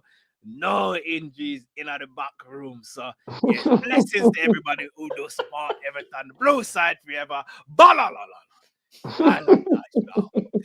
On the referee and him family. Balalala. Oh my days. Before I forget, I need to see one. You see Onana? Yeah. Which one? Yeah, the Everton one. Oh, the Everton one. Yeah, he's good. Hey, you don't even have to move house. Might not be the worst idea still. In the 8, is he better than Decore? In the 8. In the 6. Sorry, in the 6. Sorry, in the 6. Yeah, but neither of them are 6s. That's no Decore. I think Decore is more of a 6, but I think Onana's a better player. Oh, I think Decore is more box to box. You think? I think Onana's more box to box, but I think Decore is the better 6. That's what I think. Neither of them for the 6. There's better people, but anyway, this is my mad take that I was telling you. Look, there we go. I personally think, even though he's half a year older now, really and truthfully, if Liverpool are about this life and wanted to win the league, we should be doing whatever it takes to get Paulina to Liverpool in January. We ain't doing that, No, I know we won't. Pay 50-odd mil for someone who's like 30. 50? It'll be about 70, bro. Sorry, yeah, 70. Sorry, it'll be about 50. No. You'd have had a gentleman's agreement. It's got a gentleman's agreement. There's no way he signed a contract without at least a gentleman's agreement. Yeah, but you know what? Them gentleman's agreements don't really be nothing. The more I see that guy play, I just think he just suits being Liverpool's DM so badly, man. But you know what I mean? I hear that. He's a player though. Naldo said he thought you were going to say Kwanzaa for the 6. For the 6. But yeah, I hate the fact we wouldn't pay the money, but I think we should, man. I knew it. I told you it's 59 GA in Prem. No, it's not. It's not 59 in the Champions League. That might be. No, that's not against Big 6. We ain't played any Big 6 in the Champions League apart from Man City. I think Woodley's feet's on a troll. I don't know. Unless that's total 59 GA since he's come to Liverpool in the Champions League. He ain't got 59 against the Big 6. I don't know the true GA. I believe he's got 59 GA roughly in the Prem against the Big 6 though. I don't know. We're not sure about the true GA. Zabiri says, rum cake season coming, guys. Do you have access or need ingredients? Can't be Jamaican without rum cake except Cal. He's the entity in MI7. Zabiri, I had some yesterday and the day before, bro. I've had it recently, but I need to get some though. I know, but that is the best cake on the planet, without a shadow of a doubt. I'm not going to say anything because it's going to open a madness. Mm. Yeah, best not. We'll leave it there. Best not. Right, this is what I mean. You lot, man, you get so aggressive sometimes, both of you. I'm just saying best not. I never said you can't do it. Best not, fam. Best I'm not. just advising. No, I won't. I'm advising. Hey, Sorry, Jamrock knows already. well, You know about the sorrel. he ran. He ran.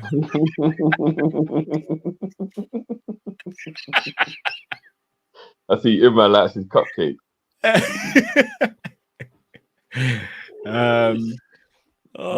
Have you had white chocolate birthday cake before? Yeah. I don't think so. I have. It's all right. Maybe if I had it would have been time ago, but not recently though.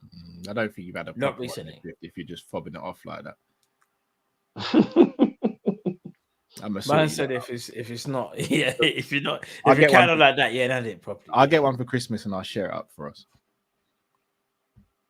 You guys need the sharing part, I believe when I see it, but fair dude. Oh.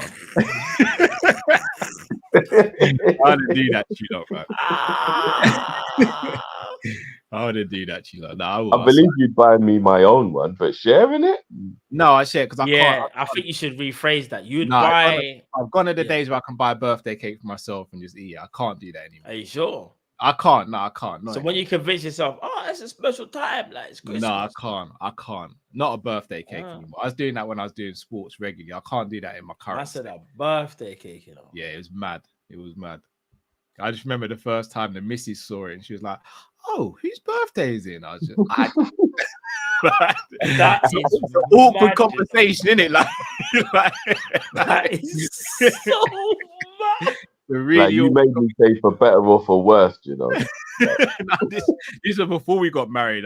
She could have walked there and then I wouldn't have even blamed her. I said a birthday cake regular, just done. Like I've never seen horror on someone's face like that. She was just like, "So you bought that just to eat normally?" And I was like, "Yeah." She's like, "Wow, does your mum know?" And it's like, "Nah," and you better keep it that way, bro. It's more like, does your doctor know? Facts. Oh boy. M-Time Mizzy says, "Cal, if anyhow Mr. Witt got summoned to the court, check your phone. Man's hired for remember all the precedents on the sweet tooth, Matt. 2 words, be water." Facts. You got to go with the flow, Matt. You really have to. I hear Tom Mizzy what he's saying. I'm not like these man. These man on a different level to me. No, you're getting there. You'll get there. I don't know if I'm get there, but these man on another level. Like no, Matt. It's like when they speak sugar, they speak code, and I'm like, I'm gonna be real with you, Matt. I don't say this often, but I'm really proud of you, bro. I'm really proud of you. Man said that because I brought this to the arena. Look, no, but it's nice because even the other day, you were asking about the Cinnabon situation. All that. I'm really proud of you. No, but the Cinnabon thing's different. I'm still waiting for Drift's reply. I'm still waiting. Matt, 3 guesses for what I'm gonna get you for Christmas. I already know it's got something to do with Cinnabon because if not, we're gonna fall out, fam. That's 20 years of bro. If it ain't got nothing to do with Cinnabon, I don't want to know. That Biscoff thing, people, if you don't know, I don't know what they put in that thing, but it's mad. That's the one thing I will say. The Cinnabon thing with Biscoff. Oof. It's different. It's elite. It's different. It's elite. Drift again. Nice. Thank you. Different.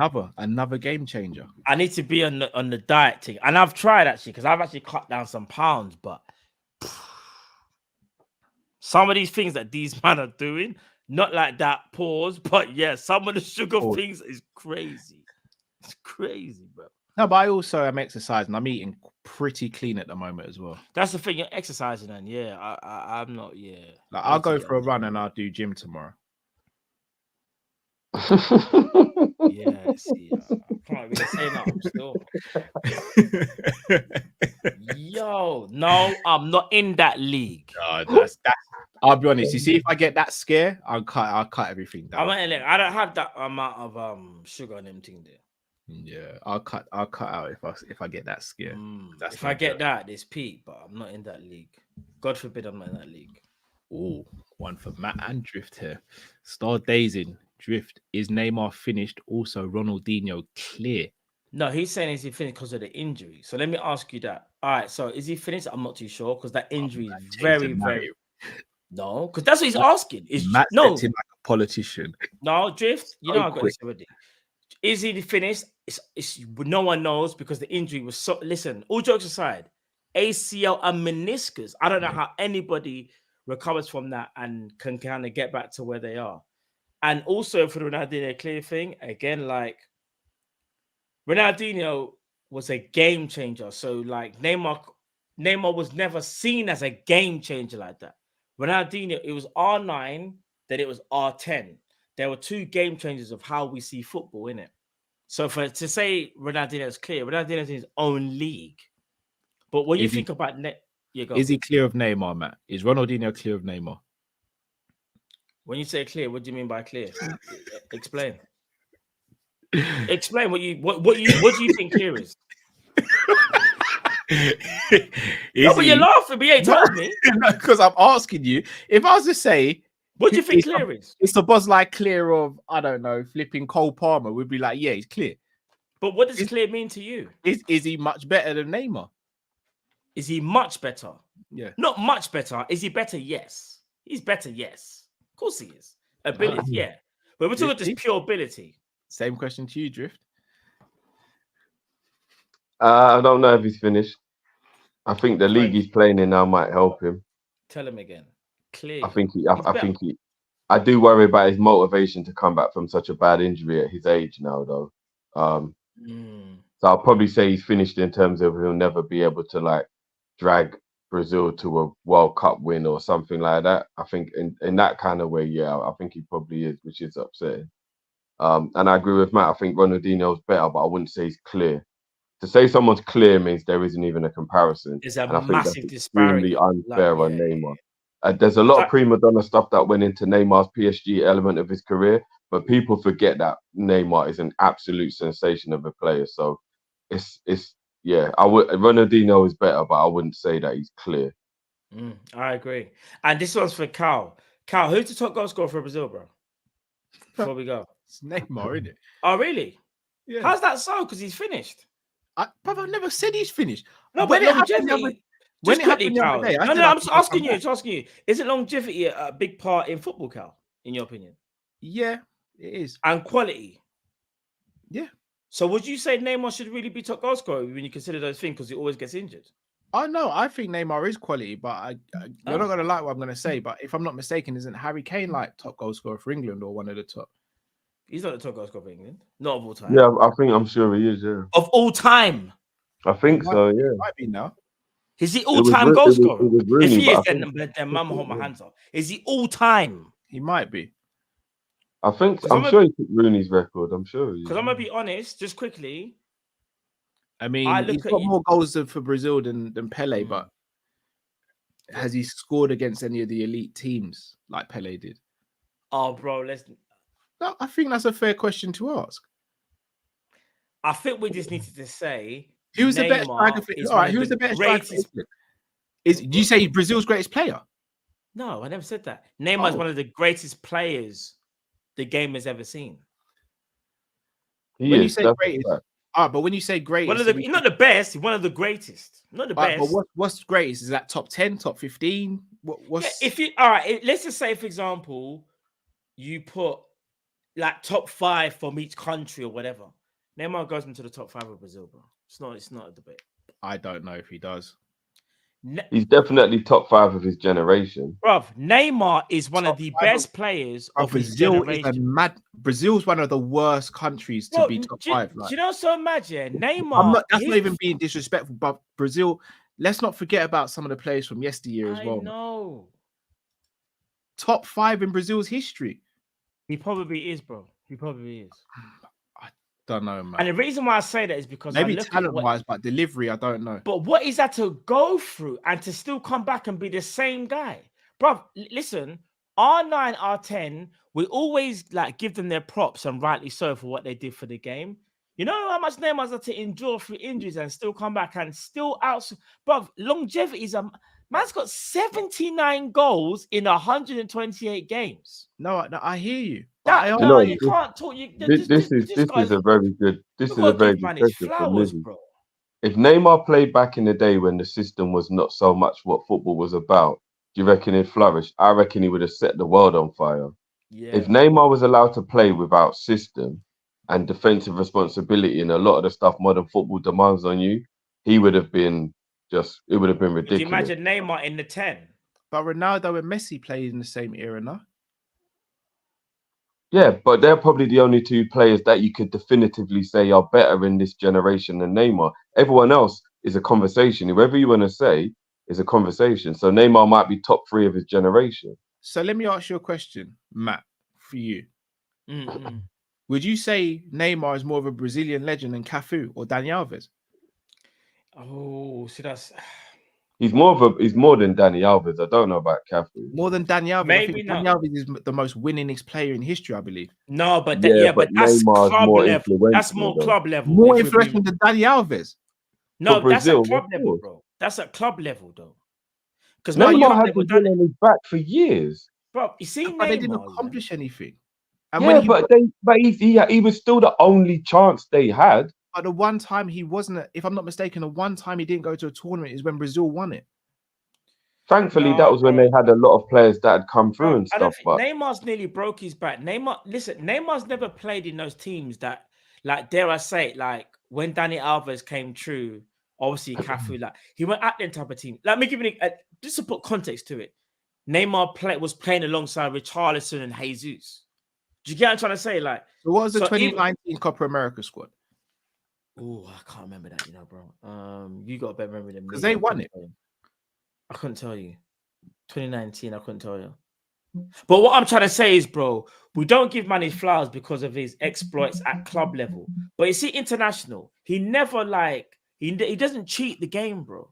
Bro, them man had to break his back to get him out of the tournament, bro. Bro, come on, man. We got to give Neymar his flowers, I think you can give him his flowers, but I can't sit here and say he's top 5 and one of the greatest players of all time, unfortunately, because he didn't deliver to the highest of highs, unfortunately. Which is a combination of injuries, but also himself as well. He wasn't as dedicated as he should have been. How I'm seeing it is Neymar probably, because again, how you define legend, bro, it's mad, isn't it? But if we're just talking like attackers for Brazil, Neymar's in the top 5. It's not a debate for me. He's in the top 5, bro. One of the greatest to play the game, in my opinion. But what it is that he's got this rep in it where, like, when he's gone, people will really appreciate what he's done in it. You get what I'm saying? 79 goals, Drift, in 128 appearances for your country. Bro, if you got to look at that and think, wow. That's crazy. That's wow, bro. That's crazy. Do you get what I'm saying? Yeah, I think the only thing that he did wrong was going to PSG. Yeah. I think that's where Neymar went wrong. Like in a World Cup, for example, 13 appearances, 8 goals. In a World Cup qualification, 16 goals in 28 appearances. Confederations Cup, 4 goals in 5 appearances. Copa America, 5 goals in 12. Friendlies, 46 in 70. So you could say the bulk of his goals come from the friendlies, but then I look at the FIFA World Cup and look at 8 and 13. I'm not even calling out Hugo here, but just an example. He's put Kaká in a list of the players that he would put above him. There's no way Kaká goes above Neymar. There's no way. Much as I rate Kaká, Kaká hasn't done enough, Much as I rate Kaká, I don't think Kaká did enough. For a start, Kaká's Brazil record was not good. Like, Kaká's amazing as a talent and a player, but I don't think he can speak to... No. Because here's the thing, people. One thing we have to respect is, like, longevity. And we always say this, like, to when you really look at the greats, Neymar, for all the injuries, imagine has probably better longevity than Kaká. That says a lot. And I rate Kaká, one of Kaka's greatest. You know what I'm saying? Kaká only really had a 3-year peak. Can I just ask though, guys, what teams did Neymar score his goals against? Because I do think that is important. Well, you can only score who's in front of you. Yeah, hence why I'm asking, did he score against any of the top elite teams that he came up against? Because I mean... We have to go into it now and check, but I mean... Anyway, I don't know. I just remember Neymar getting injured and then Germany bending him over.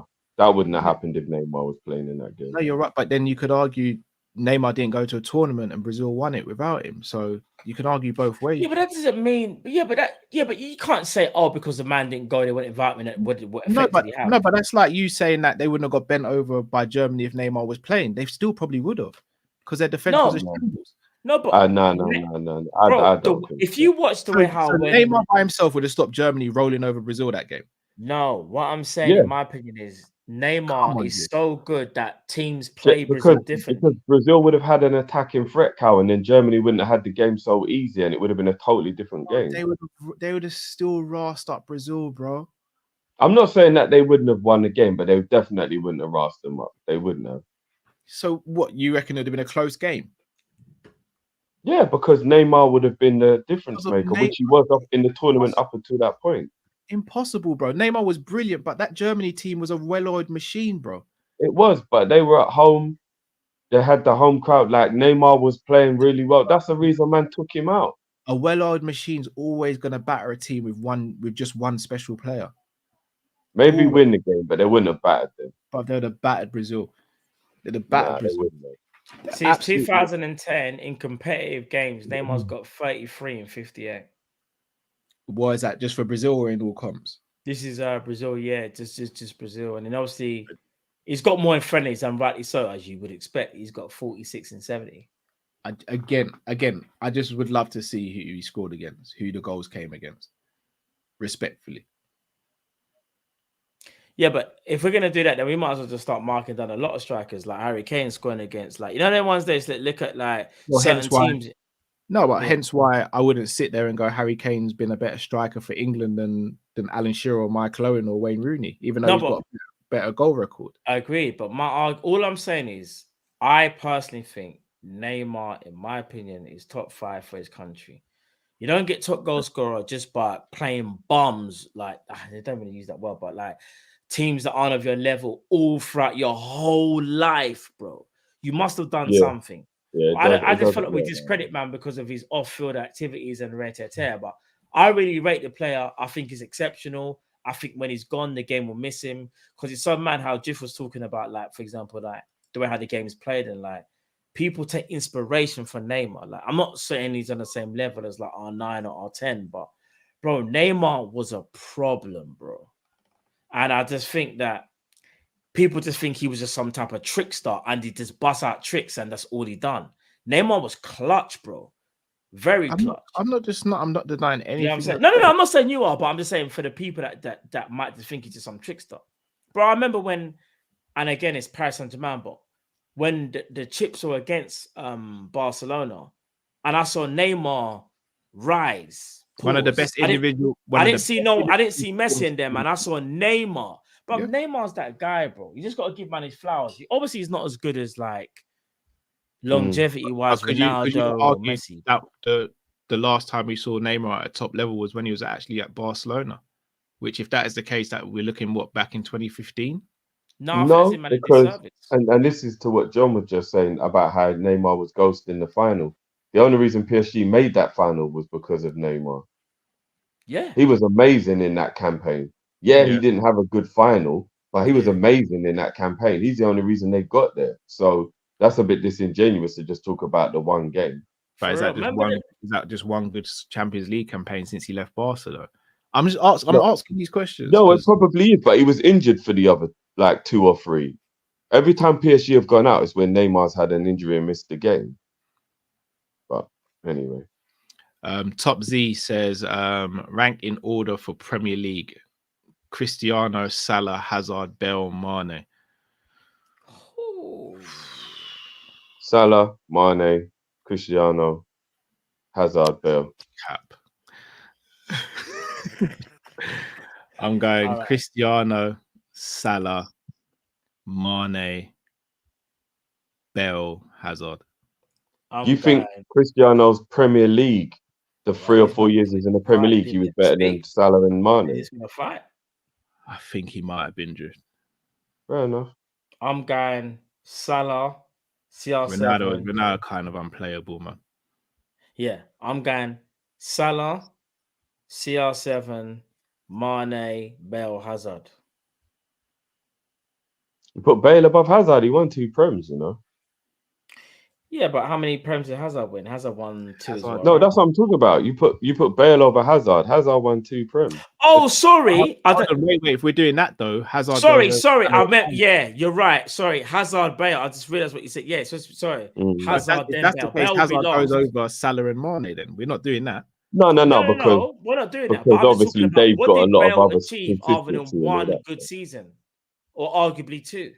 Bale had 2 standout seasons, and so did Hazard, in my opinion. And they weren't even like, when you say 2, Bale's 2 standout seasons, in my opinion, were better than Hazard's 2 standout seasons. No, Hazard kind of dragged Chelsea to a title. Hazard was more influential, in my opinion. Bale dragged a dead Spurs team to top 4. A dead top Spurs 4. team. No, it weren't dead, you know, bro. If you go back, they had Modric, Van der Vaart. They had some ballers in there, bro. They weren't dead. Sorry, bro. Do you know what's so mad?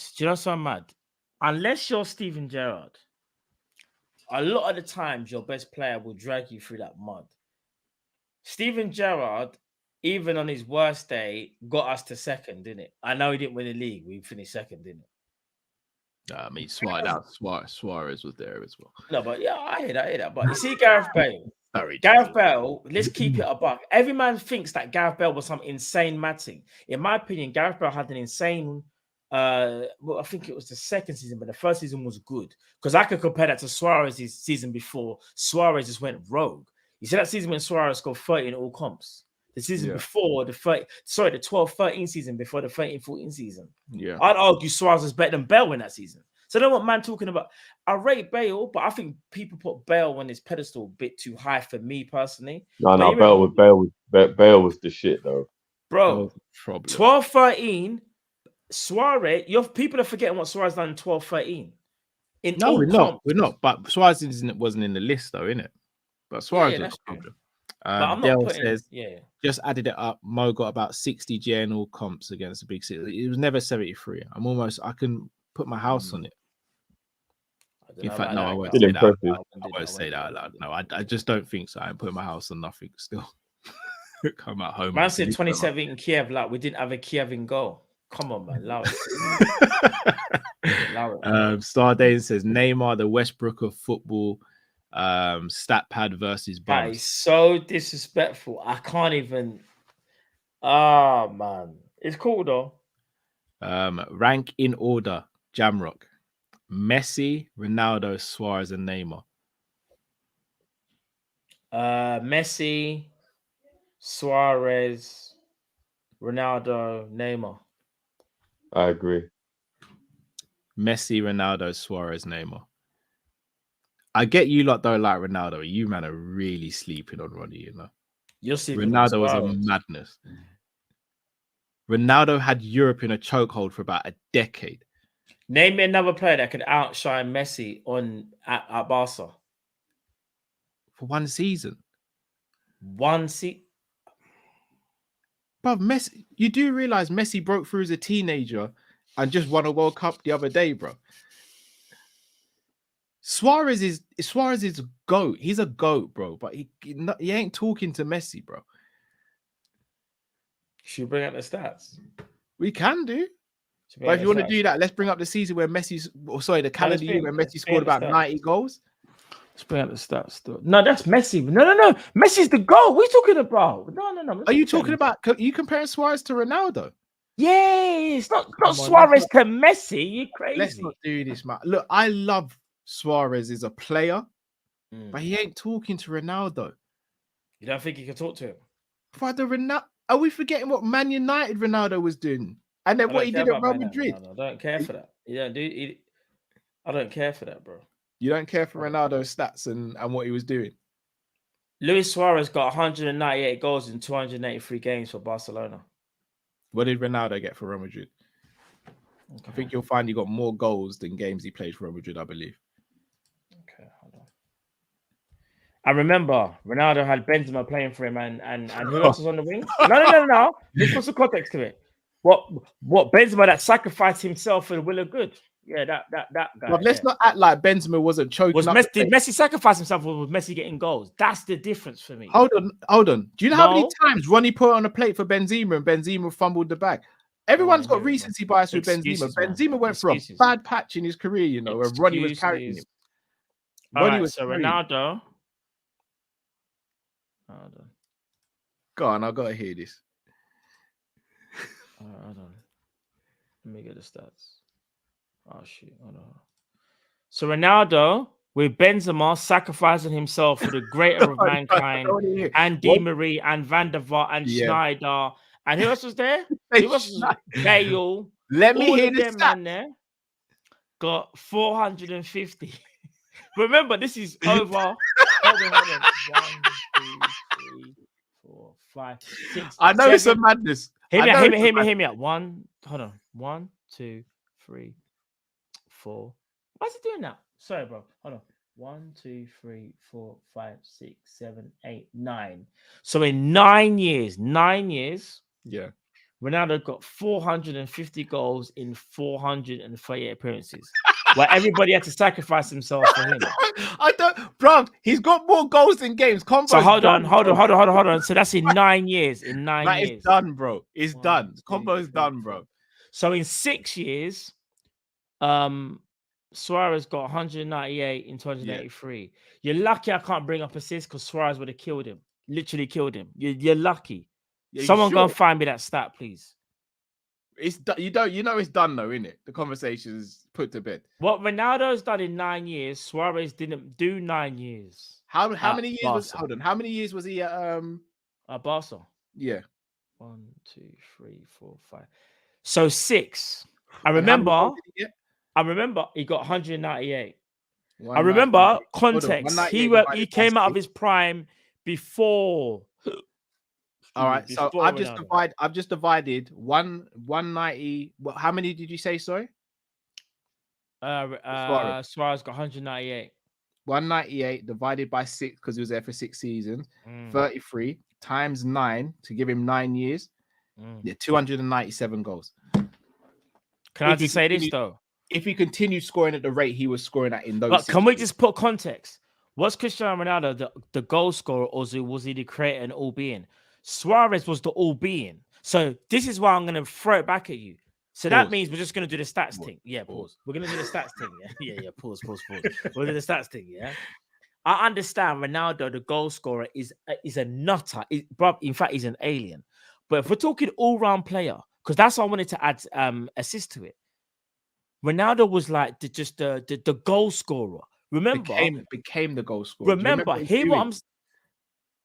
I've never seen a striker get 60 goals playing with Neymar and Messi alongside you. My man was playing with Di Maria and thing. They're helping you, bro. They're on goal scorers. He played with Bale and Benzema. Was Benzema a goal scorer back then? Be honest. No, because that's Benzema's fault, though. He was doing the false 19, bro. Bro, that's still, bro. There's a compilation. No, be real. No. Was he doing the false 19? No, he was. But Matt, there's a compilation out there where Ronaldo is putting assists on the plate for Benzema and he's fluffing his lines. That's not Ronaldo's fault. What I'm saying is, I'm not gonna disrespect. Yeah, someone said that Benzema was persistent. I'm not disrespecting Ronaldo. All I'm saying is, though, when the team is for you and everybody builds around you and you are the main goal scorer, you are going to get the majority of goals. It doesn't take away he's still an alien. He's still an alien. To get that many goals, I didn't even realize. Who's had the better career, Suarez or Cristiano?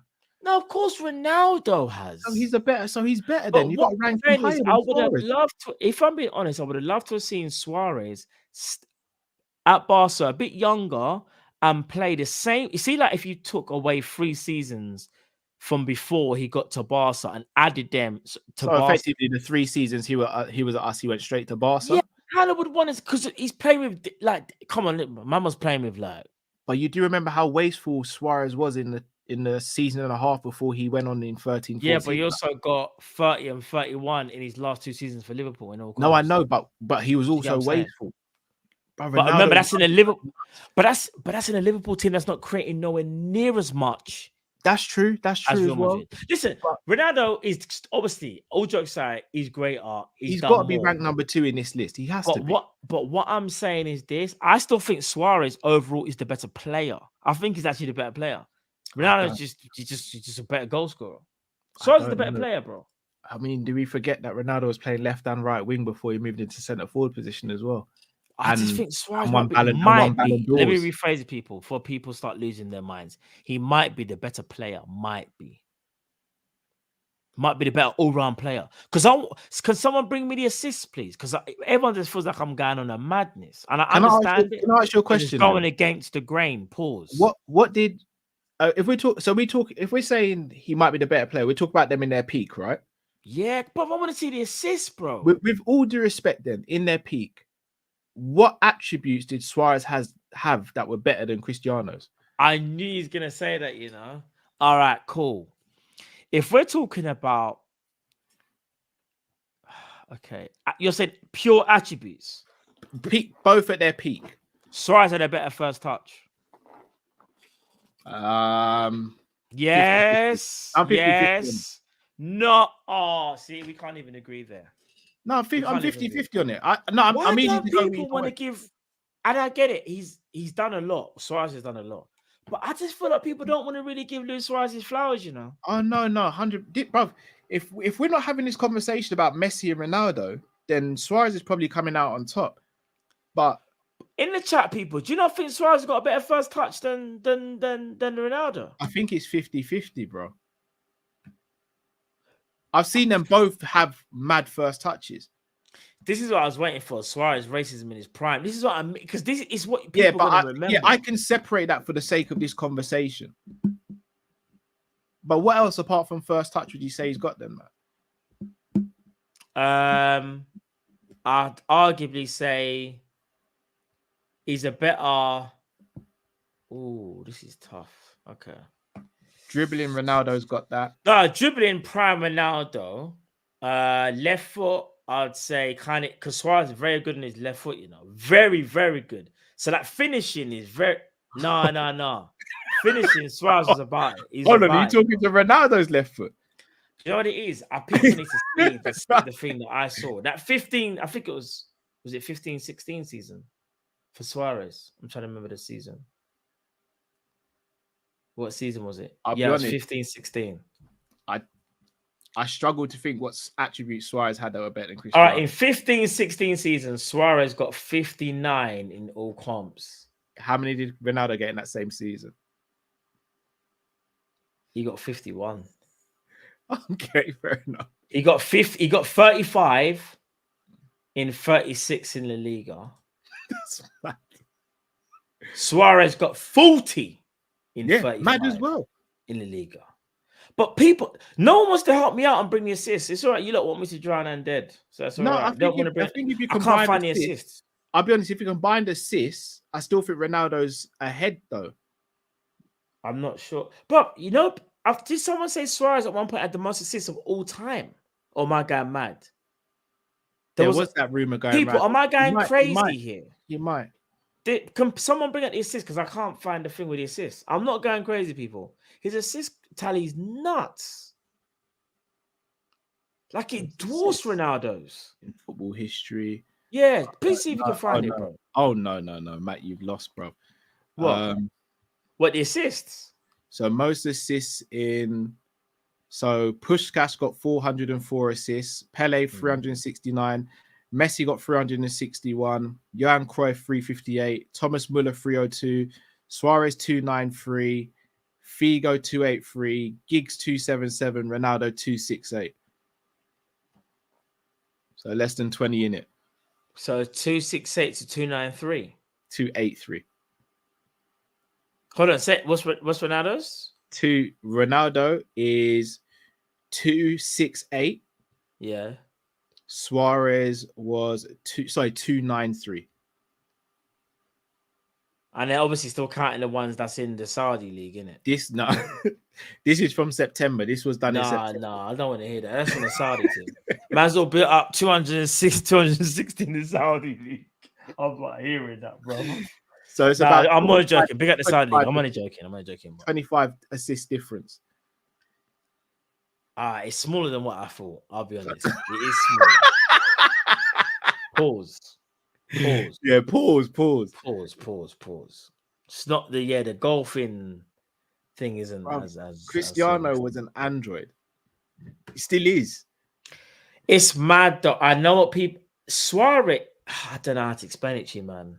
At Man United, in his worst season, he was still their top goal scorer. But that 15-16 Suarez was I can't even lie to you. I thought I've never seen a striker like that. I've never seen it, bro. No, I hear you. But Ronaldo, I mean, Ronaldo's doing a madness. Because here's the thing. Suarez isn't supposed to get those Man, numbers when you're playing with... check complete, Matt. What's that? Man, am asking, are we at check complete? Nah, do you know why check's not complete? I'll tell you why. Ronaldo's supposed to get those numbers, and so is Messi. But Suarez kind of made it a thing of, I'm going to get involved. He should never have got involved. That's my argument. And Ronaldo's obviously the all-time goal scorer, whatever. But as a player, bro, Suarez is just, I don't know, man. I think you could flip a coin, if I'm being honest. People are forgetting how devastating Luis Suarez is. Neymar's not in the top 10 for assists. No, I don't think he would be. I don't think he would be.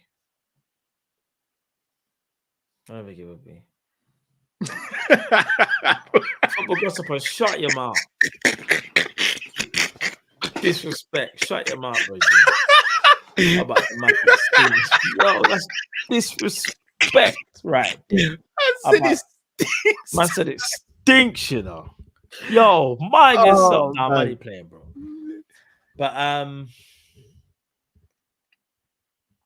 but I do not like Ronaldo. I do not like Suarez, but I've got to call it how I call it. They're two of the greatest players I've ever seen.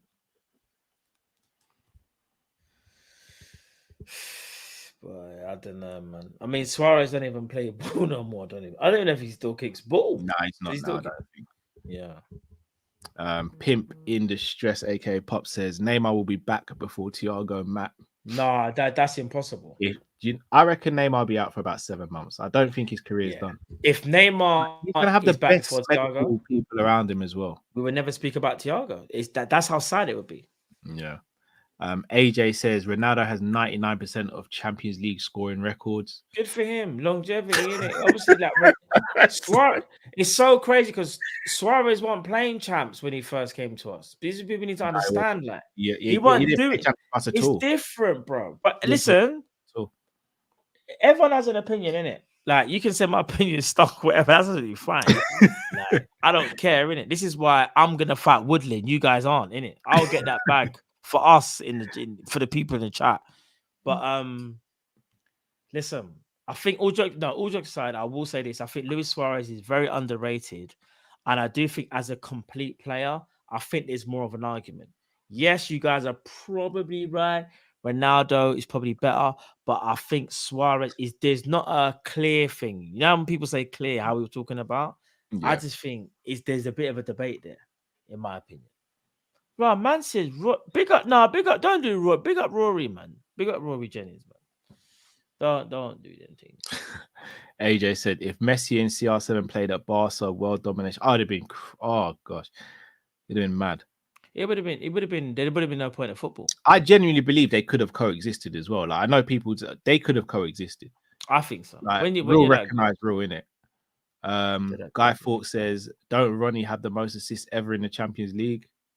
I think so, potentially. I don't know. I'm not too sure. I genuinely don't know. I think he might. Kai says, uncomfortable question. If KDB was Scouse and did the same thing at City, but for Liverpool, would he be better than Gerrard? No. And I'll explain this. The reason I'll explain and say no is, and again, I'm probably Kevin De Bruyne's biggest fan out of most Liverpool fans. Kevin De Bruyne is phenomenal, but he's been surrounded a lot by phenomenal as well. Gerrard, unfortunately, for the majority of his Liverpool career, wasn't surrounded by phenomenal players. If there's a definition of a player carrying a team, he is that. Without Steven Gerrard in the mid 2000s, I think we wouldn't have been a relevant team. That stretch from like 2003, or maybe even further back than that, maybe 2002. Right up to 2010, like Gerrard carried Liverpool Football Club. Like we've had players who've made cameos in that appearance, like your Torreses and players like that, Xabi Alonso's, Mascherano's, Carragher obviously was there, Pepe Reina, but Gerrard carried that team. And I don't think De Bruyne has ever had to carry a team, even though he's brilliant. De Bruyne is amazing. He's the closest thing I've seen to Gerrard in the Premier League era. But Gerrard, for me, had everything. Like, I ain't seen De Bruyne muscle out a couple of defenders and head the ball in the back of the net. I've seen Gerrard do that. I ain't seen De Bruyne have to do the things that Gerrard's done on a weekly basis. But De Bruyne is phenomenal. Gerrard's just a different level. And he will never get the credit he gets from Liverpool fans by rival fans, because the first thing they'll go is, oh, well, what about his Premiership medal? If anyone watched football in that time, they'll know Liverpool went through a stage where the only player that rival teams feared was Steven Gerrard. De Bruyne has never been in a Man City team where they've gone to play a team and all they've said is we only fear De Bruyne, because he's had Aguero, he's had flipping Sane, Yaya Torres there. Yaya Toure, like he's had all these players around him. Even though he stood out and still been amazing, he's not had to do what Gerrard's had to do. AJ says UCL Cristiano Ronaldo, most assists, most goals in a season, and most teams of the years. So what, are we stat merchants now? You man are the stat merchants of the I'm not gonna lie, bro. If I ever go to court, I want you in my corner, bro. They want to bring out stats. Let's do stats, innit? If I we want do you that, in we my could do corner. stats. We could do the stat thing. Big up Pimp in distress says Suarez had a better first bite. He did as well, to be fair. He definitely did. I just want to read a message that I sent to someone. I put in the Kop-Ish WhatsApp group. Tuesday, the 11th of July, a friend of mine messaged me and said, who is this number 41 that's not registered? Kwanzaa, young centre. This is my response. Kwanzaa, young centre back, really good for his age. The amount of times I've defended our youth academy, and you, man, in the chat have called our youth academy stinky, said no players come through the academy, and now you lot want to turn your back on me. It hurts. It hurts. It hurts. Hey, Musialski spoke about him. Owen Beck spoke about him. Kai Gordon spoke about him. Spoke about Ben Dope before he was popular. Spoke about all these people. Me and Demo and Rams been speaking about the youth academy players for a while. Put some respect on my name, please. Please. Look at you lot. Here we go. Our youth still does suck, though. Look at you guys. Kwanzaa's just come through as well. Jones, people will never be happy. I told Drift about Jones. I told Drifty about Jones. It's like that, bro. It's like that. It's a hard life, man. It's a hard life. But Matt, before we sign off, would you like to say anything to the people? Do you have any messages? Listen, big up to the people, as always, each and every time. Listen, I don't want to do the politics thing, but just look after your loved ones, and you know what I'm saying? Life is mad at times, and yeah, man, big up to everybody. And yeah, man, just make sure you live life to the fullest, because what's going on in the world right now, it ain't nice. That's all I can really say. You know what I'm saying? But everyone knows exactly what I'm talking about. We have to be careful, because I'll just say my thoughts and prayers are to those 100. When I'm seeing things, kids, I don't know specific rivalries and history and stuff between countries and whatnot, but I just want to say, like, look after your loved ones, and what we're seeing in the world right now ain't cool. I just pray things will get resolved. That's what I will say, man. You guys should know who we're talking about exactly. 100. Well in, Hugo. Well in, bro. 100. Obviously, unfortunately, we can't say certain things on here sometimes. Yeah, for the thing just get locked off and blocked, and you can't even. Yes, indeed. But people, we'll be back. We'll be back tomorrow with a short preview for the Europa League game against Toulouse. Might not do anything on Wednesday. Then Thursday we'll have the watch along and post match, and then Friday, last Friday of the month, call-in show. Saturday probably have a preview for Nottingham Forest, and then Sunday we'll have the post match for Nottingham Forest, and then next week Monday we'll be back again, God willing. That's how we do it, people. Trust. So you'll have a full week from Kopish this week. If you haven't already, guys, please do smash that like button. Please do subscribe to the channel. It really helps us to grow. And make sure You switch on notifications. You guys in the chat today were absolutely phenomenal. The banter was brilliant. You lot are the greatest, man. You lot are superb, man. Like, we're so grateful for you guys. So thank you so much. Drift, his battery died, but Drift will be back with us as well. He'll be back. Big up Drift as well. And people, enough love to you all. Have a fantastic rest of the night, evening, or day, wherever you are in the world. And as Matt said, yes, love your friends and family and stay safe. Big up to all of you. Till we see you next time. Take care, people. Love.